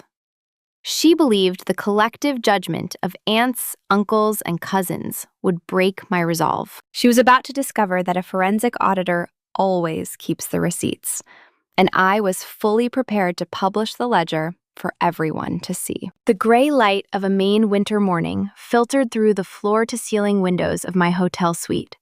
The digital clock on the nightstand read 6:30. I was already awake, dressed in a sharp navy suit, preparing for another day at the commercial real estate firm. I poured a cup of dark roast coffee and opened my laptop. The silence of the previous evening had been a temporary reprieve. Susan had spent the night licking her wounds after her humiliating defeat in the corporate lobby and the subsequent violent confrontation with Liam. Narcissists are incapable of processing accountability.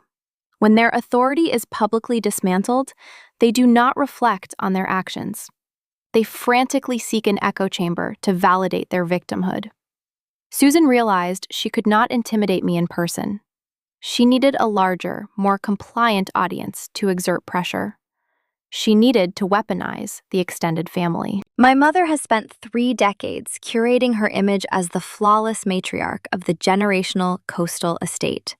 She hosted the annual summer barbecues, poured expensive wine for my aunts and uncles, and projected an aura of unbothered wealth.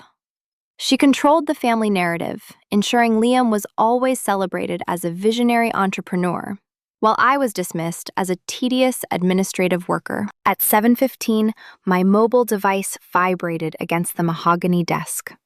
It was not a direct message from my mother or a frantic update from Olivia. It was an automated notification from the extended family Facebook group. Susan had launched her final, desperate offensive. I set down my coffee mug and opened the application. The post was a sprawling, multi-paragraph essay dripping with manufactured heartbreak and calculated omissions. She did not describe the events of the past 12 days with factual accuracy. She constructed a cinematic tragedy, casting herself and David as the benevolent aging parents betrayed by a sociopathic, greedy daughter. "Emma has broken our hearts," Susan wrote, her digital tone mimicking the exact theatrical sobs she had utilized in my office lobby. "We gave her everything. We let her live on our property rent-free for years. Now she is using a technicality in the paperwork to steal the family home. She handed her father a 30-day eviction notice yesterday because she wants to sell the estate for her own profit. She is throwing us out onto the street and destroying Liam's safe space while he is dealing with a severe medical crisis. The post was a masterpiece of inversion. She erased the $60,000 I spent renovating the carriage house. She omitted the freezing January night she mandated my removal so Liam could utilize my sanctuary as a meditation studio. She conveniently disguised his impending federal indictment for wire fraud as a sensitive medical crisis. She reduced a legally binding commercial deed to a mere technicality. The strategy was brutally effective for an audience ignorant of the underlying financial mechanics. Within 20 minutes, the comment section exploded with outrage. The aunts and uncles who routinely attended Susan's catered parties rushed to her defense. Aunt Patricia, who married into the family and worshipped Susan's country club aesthetic, commented first. "This is sickening, Susan. I cannot believe Emma would do this to her own parents. Family is everything." Uncle Robert David's younger brother followed suit. "Emma, you need to stop this nonsense immediately. You do not steal from your own blood. Call your father and apologize." Cousins I had not spoken to in years began chiming in, expressing profound disgust and demanding I explain my actions. The digital mob was assembling, forming a unified front designed to shame me into submission. Susan was sitting in the main house, watching the notifications roll in, satisfied that she had successfully regained control of the narrative. She believed the collective weight of the extended family would crush my resolve and force me to rip up the eviction notice before the commercial broker arrived. 10 years ago, the sheer volume of public condemnation from my relatives would have sent me into a panic. I would have scrambled to draft a long, emotional defense, begging them to understand my perspective and desperately trying to preserve my standing within the family hierarchy. Today, I sipped my coffee and analyzed the situation with the cold precision of a senior title examiner. I do not engage in emotional arguments with people who base their judgments on a fabricated ledger. I only deal in empirical data. I logged into the Facebook group. I did not type a single defensive paragraph. I did not offer context or apologize for the inconvenience of the eviction. I simply opened the secure encrypted file on my laptop containing the forensic documentation of their ruin. I uploaded 3 distinct images directly into the main comment thread. The first image was a scanned PDF of the original notice of foreclosure sale filed by the regional bank 5 years ago. The document clearly displayed David's name, the exact address of the coastal estate, and the staggering $150,000 deficit he had accumulated through his arrogant day trading.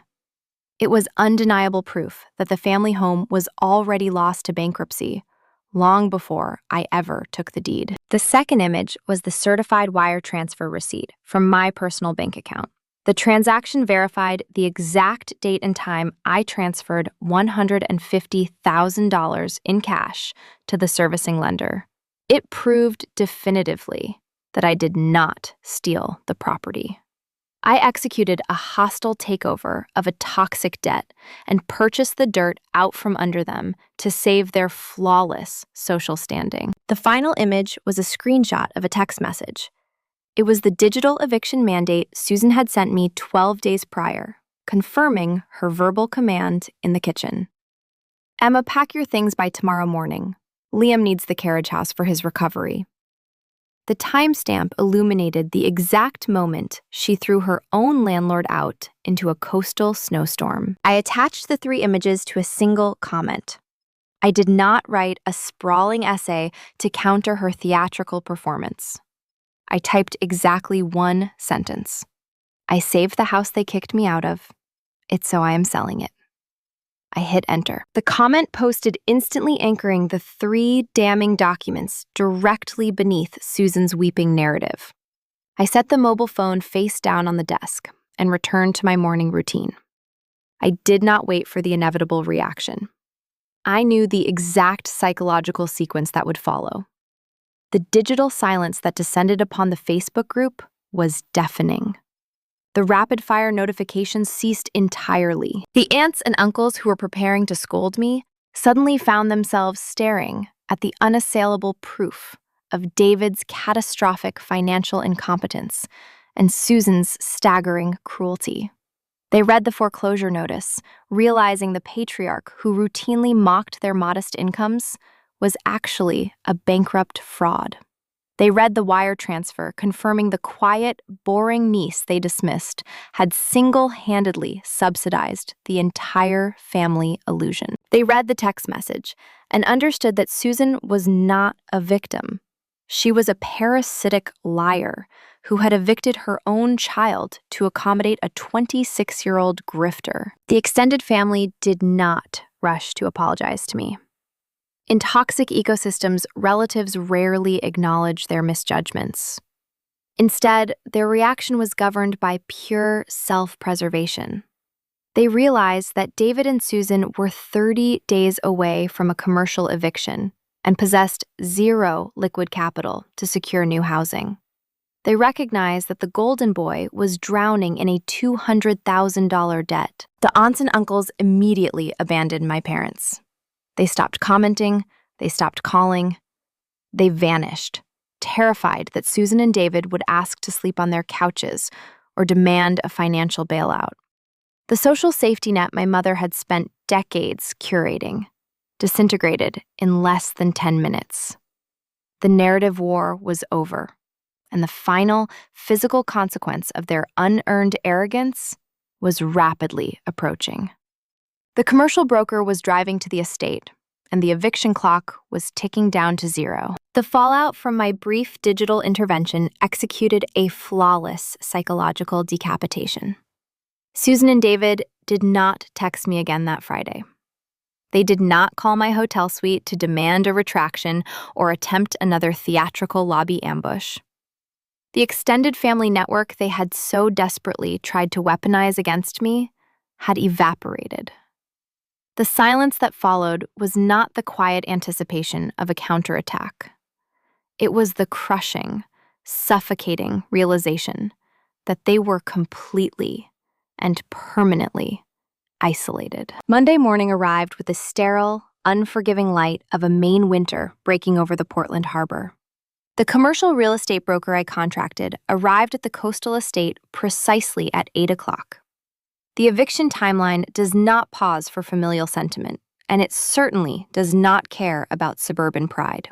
It proceeds with merciless, mechanical efficiency. The broker, a man accustomed to liquidating high-value assets, drove a heavy wooden stake into the frozen ground at the end of the long, sweeping driveway. He hung a polished metal sign bearing the logo of his premier agency. For sale. The words were stark and unyielding, visible to every passing neighbor and country club associate who traveled the exclusive coastal road. The generational estate sat on a highly desirable piece of waterfront property. It featured sweeping ocean views, mature landscaping, and a newly renovated $60,000 carriage house that my parents had so arrogantly stolen from me 12 days prior. The Maine real estate market, specifically for legacy properties, is fiercely competitive. Institutional buyers and wealthy out-of-state investors covet these exact coordinates. Within 48 hours of the listing going live, the broker initiated a formal bidding war. My mobile phone began buzzing with rapid updates from the agency. I sat at my mahogany desk in the title firm, reviewing the influx of offers. The numbers escalated with blinding speed. Cash buyers waived standard contingencies. Corporate holding companies submitted escalation clauses. The sheer volume of interest confirmed my initial assessment. I held the deed to an exceptionally liquid asset, and the market was eager to consume it. While I sat in my corner office analyzing the incoming capital David and Susan were experiencing, a profoundly different reality. They were trapped inside the main house, forced to navigate the humiliating logistics of a property they no longer owned. The commercial broker scheduled back-to-back open houses and private showings. Wealthy prospective buyers walked through the imported granite kitchen, opening custom cabinetry and inspecting the hardwood floors. Strangers critiqued the decor and casually discussed renovating the spaces my mother had spent decades curating. Susan and David could not ask the buyers to leave. They could not exert their usual patriarchal or matriarchal dominance over the proceedings. They were reduced to the status of unauthorized occupants, silently packing their belongings into brown cardboard boxes, while investors evaluated the square footage of their ruin. They watched inspectors tap the foundation and measure the roofline. Every structural assessment was a physical reminder that their kingdom was dissolving. The social isolation intensified the sting of the physical eviction. The for sale sign at the end of the driveway functioned as a beacon of their failure. The country club peers who routinely attended their catered summer parties and drank their expensive wine drove past the property and immediately understood the implications. High society operates on a foundation of perceived stability. When a prominent family suddenly lists their generational estate amidst rumors of a rapid eviction, the social ecosystem reacts with brutal pragmatism. The neighbors distance themselves. The invitations to winter galas and charity dinners ceased. The associates, who previously admired David's tailored suits and imported vehicles, now viewed him as a financial liability. They recognized the scent of a desperate man attempting to outrun a massive, undisclosed debt, and they actively avoided his presence. The logistics of securing new housing delivered the final crushing blow to their unearned arrogance. David and Susan required an immediate relocation to satisfy the 30-day mandate on the notice to vacate. They packed their remaining designer clothing and imported artwork into rented moving trucks. They expected to simply transition into a luxury condominium or a high-end coastal rental, maintaining a semblance of their previous lifestyle. They fundamentally misunderstood the long-term consequences of the very foreclosure I bailed them out of 5 years ago. When David aggressively day traded his portfolio into oblivion, he decimated his personal credit score. The serial defaults, the missed mortgage payments, and the outstanding vendor invoices he accumulated over the years remained permanently etched onto his financial ledger. Commercial landlords and luxury property management firms do not lease premium units to applicants with subprime credit histories, regardless of their tailored clothing or country club vocabulary. They were rejected by every premier agency in southern Maine. Stripped of their wealth, their social standing, and their generational home, my parents were out of options. They possessed zero liquid capital and a shattered credit profile. They were forced to abandon the affluent coastline they had ruled for 3 decades. They drove 2 hours north, settling for the only lease their compromised financial status could secure. They signed a year-long contract on a cramped, outdated 2-bedroom apartment located in a working-class suburb of Bangor. The unit featured linoleum flooring, low ceilings, and shared walls. It sat miles away from the ocean views and the manicured lawns they considered their birthright. The physical removal from the Lexington estate cemented their absolute humiliation. Susan, the woman who loudly scolded me in a boutique coffee shop and demanded I subsidize her golden boy's mental health recovery, was now unpacking her designer handbags in a dingy suburban living room. David, the blustering patriarch who threatened to ruin my professional reputation in a corporate lobby, was now calculating the cost of heating oil for a unit he did not own. The toxic family ecosystem was entirely dismantled. The emotional extortion had failed, the financial bailout was denied, and the physical eviction was complete. The 30-day clock expired. I authorized the final sale of the property to a cash buyer. The transaction closed with pristine efficiency, and the massive influx of capital was preparing to hit my secure accounts. I was standing on the precipice of absolute autonomy, and the final resolution of the golden boy's fate was about to be finalized. The polished mahogany conference table at the title firm felt cool beneath my fingertips. The digital clock on the wall shifted to 2:15 on a Thursday afternoon.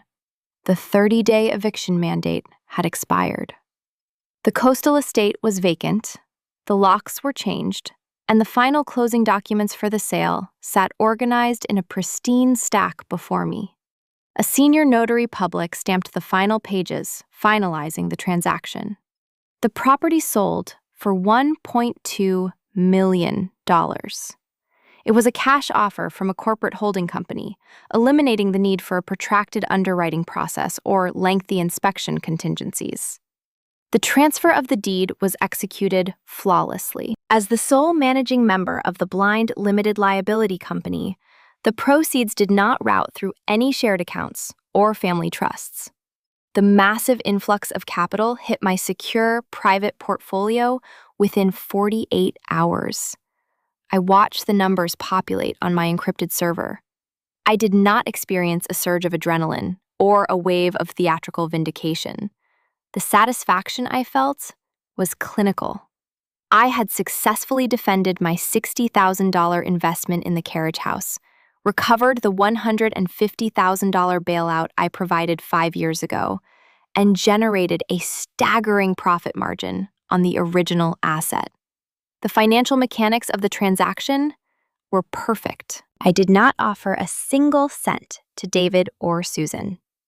I did not draft a polite email explaining the distribution of the funds or rationalize my decision to withhold capital from the people who had raised me. An explanation implies a negotiation, and I was entirely finished negotiating with extortionists. Liam, however, experienced the most brutal velocity of the fallout.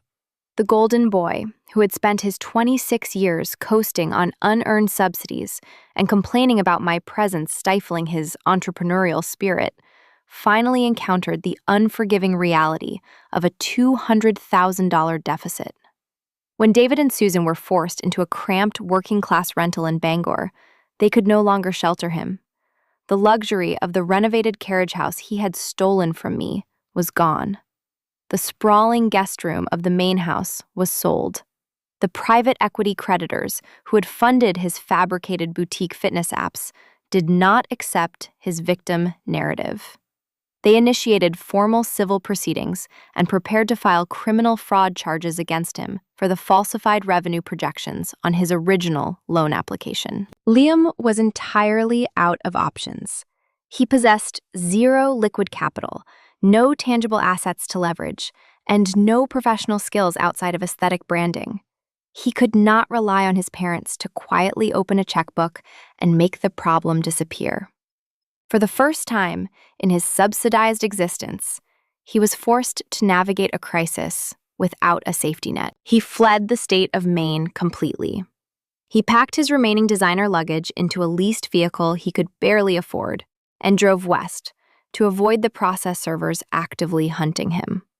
According to the sparse information filtering through the remnants of the extended family network, Liam relocated to a Midwestern suburb. Stripped of his founder title and his metropolitan startup hubs, he was forced to accept a minimum wage position in a commercial warehouse, simply to survive. The visionary who mocked my boring paperwork at family dinners was now tracking inventory on an industrial floor, learning the exact mechanics of a blue-collar labor schedule. The universe has a profound sense of irony when it balances a ledger. The silence following the sale of the estate was profound, but it was not absolute. Enablers within a toxic ecosystem despise a permanent boundary. They view a closed door as a personal challenge to their role as the designated peacekeeper. 2 weeks after the closing documents were finalized, my mobile device vibrated on the mahogany desk of my Portland office. The caller identification displayed my older sister, Olivia. I did not answer the call. I let the digital rings time out, routing her directly to voicemail. 5 minutes later, a long text message illuminated the screen. Olivia was attempting to resume her familiar position as the frantic mediator. She detailed the grim reality of David and Susan's new existence in Bangor. She described the linoleum floors, the low ceilings, and the visible depression settling over our parents. She appealed to my financial success, attempting to leverage the $1.2 million sale against my conscience. "Emma," she wrote, her tone a calculated mix of sorrow and subtle manipulation. "I know you are angry. I know they mishandled the situation with the carriage house. But Mom is really struggling with the transition to the apartment. They do not have any savings left. You made a massive profit on the sale of the estate. It would mean a lot if you could just send them a small gift to help them settle in and buy some new furniture. It does not have to be an apology, just a gesture to show you still care about the family." I read the message twice. I analyzed the specific vocabulary she chose. She described my forced eviction into a freezing snowstorm as mishandling a situation. She framed my legal ownership and defense of my corporate asset as anger. She expected me to subsidize the very people who had attempted to extort me in a public lobby. She wanted me to voluntarily open my wallet and distribute the capital I earned to fund the comfort of the parents who had treated my life as an emergency reserve account. Olivia was not asking for a gesture of goodwill. She was asking me to reinstate the specific dynamic that almost destroyed me. She wanted the boring sister to quietly write a check to maintain the illusion of the family unit. I did not reply to her text message. I did not draft a polite refusal or engage in a debate over the definition of a gift. I recognized that as long as I left a channel of communication open, the enabler would continue to try and pick the lock. I tapped the screen of my device, navigating to the settings menu. I selected her contact profile and pressed the block function. I permanently severed her access to my digital coordinates. I enforced an absolute ironclad boundary. I blocked David. I blocked Susan. I ensured that the parents who treated my presence as a disposable inconvenience were permanently exiled from my existence. I removed their ability to demand my compliance, weaponize my guilt, or access my capital. I left them to drown in the cramped, quiet reality of their own unearned arrogance. They were trapped in a Bangor apartment, stripped of their coastal views, and their country club peers isolated from the daughter who possessed the keys to their salvation. The emotional and financial extortion was entirely neutralized. The chapter of my life defined by their toxic hierarchy was closed. And the final phase of my autonomy was officially beginning. I was preparing to step out of my Portland hotel suite and secure a permanent sanctuary built entirely on my own terms. 6 months have elapsed since the final wire transfer settled into my encrypted portfolio.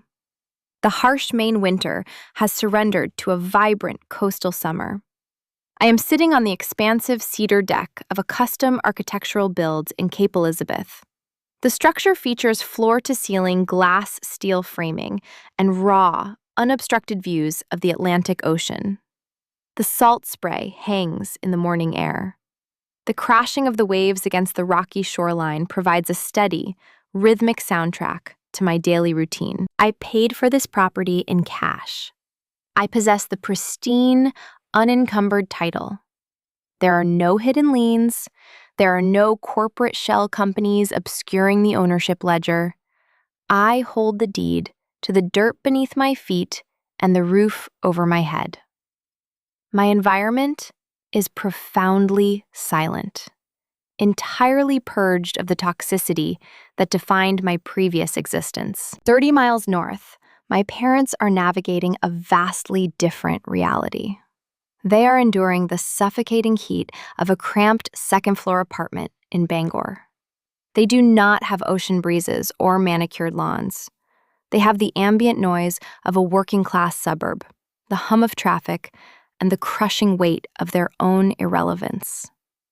Their country club memberships are revoked. Their luxury vehicles were returned to the dealerships.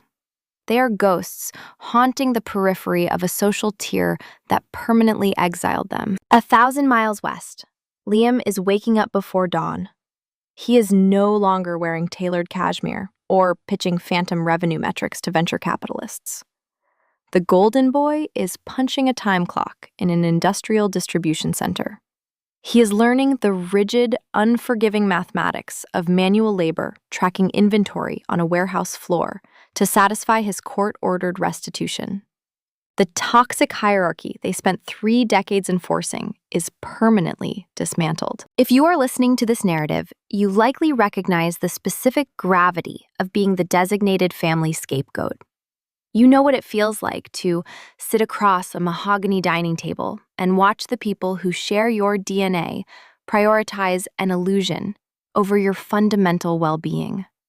You have been the reliable backup plan, the invisible pillar holding up a structure designed to celebrate someone else. I want to leave you with 5 definitive lessons I extracted from the wreckage of my familial eviction. First, we must dismantle the most pervasive myth within the American family structure: keeping the peace. Enablers like my older sister Olivia demand that you swallow your dignity to spare them the minor discomfort of a disruption. They ask you to absorb the financial losses and the emotional cruelty simply to ensure the holiday photographs look presentable. Peace achieved through your own subjugation is not harmony. It is a hostage situation. You are paying a daily ransom with your mental health to maintain an ecosystem that actively harms you. You hold the right to break that peace. Second, you must understand the weaponization of silence. Narcissists expect you to scream. They anticipate that you will beg for their approval, draft long defensive text messages, and negotiate your boundaries. When you argue, you validate their false authority. When you refuse to react, you strip them of their power. The morning my mother staged a weeping, theatrical performance in my corporate lobby, she wanted an audience to shame me into submission. She discovered that manufactured tears hold 0 jurisdiction over a recorded county deed. Let the institutional machinery speak for you. Data and legal contracts will always outmaneuver a public temper tantrum. Third, recognize the tragedy of the subsidized golden child. David and Susan believed they were cultivating a visionary entrepreneur by removing every obstacle from Liam's path. They were actually engineering a parasite. They funded his luxury apartments and erased his failures, creating a fragile adult who lacked the basic tools for survival. The moment the host was removed, the parasite starved. True resilience is forged in the absence of a safety net. The parents who handed me a library card and told me to fund my own path inadvertently gave me the exact blueprint required to tear their kingdom down. Fourth, biology is not a binding commercial contract. We are socially conditioned to believe that sharing a bloodline requires infinite patience and endless sacrifice. We are taught that we owe our parents our unwavering loyalty simply because they raised us. That is a manipulative fiction. When the people who brought you into this world treat your life as an emergency reserve fund and view your presence as a disposable inconvenience, you owe them nothing. You are not obligated to finance their delusions. You are allowed to issue a formal eviction notice to your own abusers. You hold the right to act like a landlord when they treat you like a disposable tenant. Fifth, and finally, seek the ultimate satisfaction. The true payoff of this journey is not the $1.2 million real estate transaction. It is not the pristine coastal view or the custom cabinetry in my new kitchen. The reward is the pristine clarity of self-ownership. It is the unshakable autonomy of knowing you will never be treated as a secondary asset again. When abusers push you out into the cold, they operate on a fundamental miscalculation. They assume you will freeze in the winter storm. They believe your survival is entirely dependent on the warmth of their conditional approval. They often forget that the invisible daughter they discarded is the exact same woman holding the keys to the kingdom. They locked me out of the carriage house, assuming I would crawl back and beg for entry. They did not realize I owned the weather. You hold the pen to your own life. Do not let anyone forge your signature on a narrative you did not write. If my journey from a freezing Maine driveway to the top floor of a commercial real estate firm resonated with your own experiences, please take a moment to like this video and subscribe to Maya Tells Stories. Drop a comment below and share the specific moment you finally drew an ironclad boundary with a toxic person in your orbit. I read every single response. Protect your peace, trust your own ledger, and never apologize for engineering your own freedom. I stand on the cedar deck of my home in Cape Elizabeth, watching the Atlantic tide crash against the rocky shoreline. The salt spray hangs in the morning air, a sharp contrast to the suffocating atmosphere of the estate I left behind. 30 miles north, my parents navigate the cramped reality of a Bangor apartment. 1,000 miles west, my brother punches a time clock on a warehouse floor. The toxic hierarchy they spent 3 decades enforcing is dismantled. Looking back at the wreckage of my familial eviction, I want to leave you with 5 definitive lessons I extracted from the ice of that Maine winter. First, we must dismantle the myth of keeping the peace. Enablers demand you swallow your dignity to spare them the minor discomfort of a disruption. Peace achieved through your own subjugation is not harmony. It is a hostage situation. You are paying a daily ransom with your mental health to maintain an ecosystem that actively harms you. You hold the right to break that peace. Second, recognize the weaponization of silence. Narcissists expect you to scream. They anticipate you will draft long, defensive text messages and negotiate your boundaries. When you refuse to react, you strip them of their power. My mother wanted an audience to shame me into submission in my corporate lobby. She discovered that manufactured tears hold 0 jurisdiction over a recorded county deed. Data and legal contracts will always outmaneuver a public temper tantrum. Third, understand the tragedy of the subsidized golden child. My parents believed they were cultivating a visionary entrepreneur by removing every obstacle from my brother's path. They were actually engineering a parasite. The moment the host was removed, the parasite starved. True resilience is forged in the absence of a safety net. Fourth, biology is not a binding commercial contract. We are socially conditioned to believe sharing a bloodline requires infinite patience and endless financial sacrifice. That is a manipulative fiction. When the people who brought you into this world treat your life as an emergency reserve fund and view your presence as a disposable inconvenience, you owe them nothing. You hold the right to act like a landlord when they treat you like a disposable tenant. Fifth, seek the ultimate satisfaction of self-ownership. The true payoff of this journey is not the 7-figure real estate transaction or the custom cabinetry in my new kitchen. The reward is the unshakable autonomy of knowing you will never be treated as a secondary asset again. When abusers push you out into the cold, they operate on a fundamental miscalculation.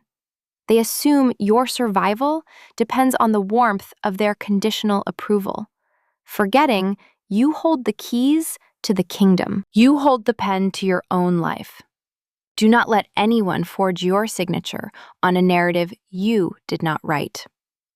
If my journey resonated with your own experiences, please take a moment to like this video and subscribe to Maya Tells Stories. Drop a comment below and share the specific moment you finally drew an ironclad boundary with a toxic person in your orbit. I read every single response. Protect your peace, trust your own ledger, and never apologize for engineering your own freedom.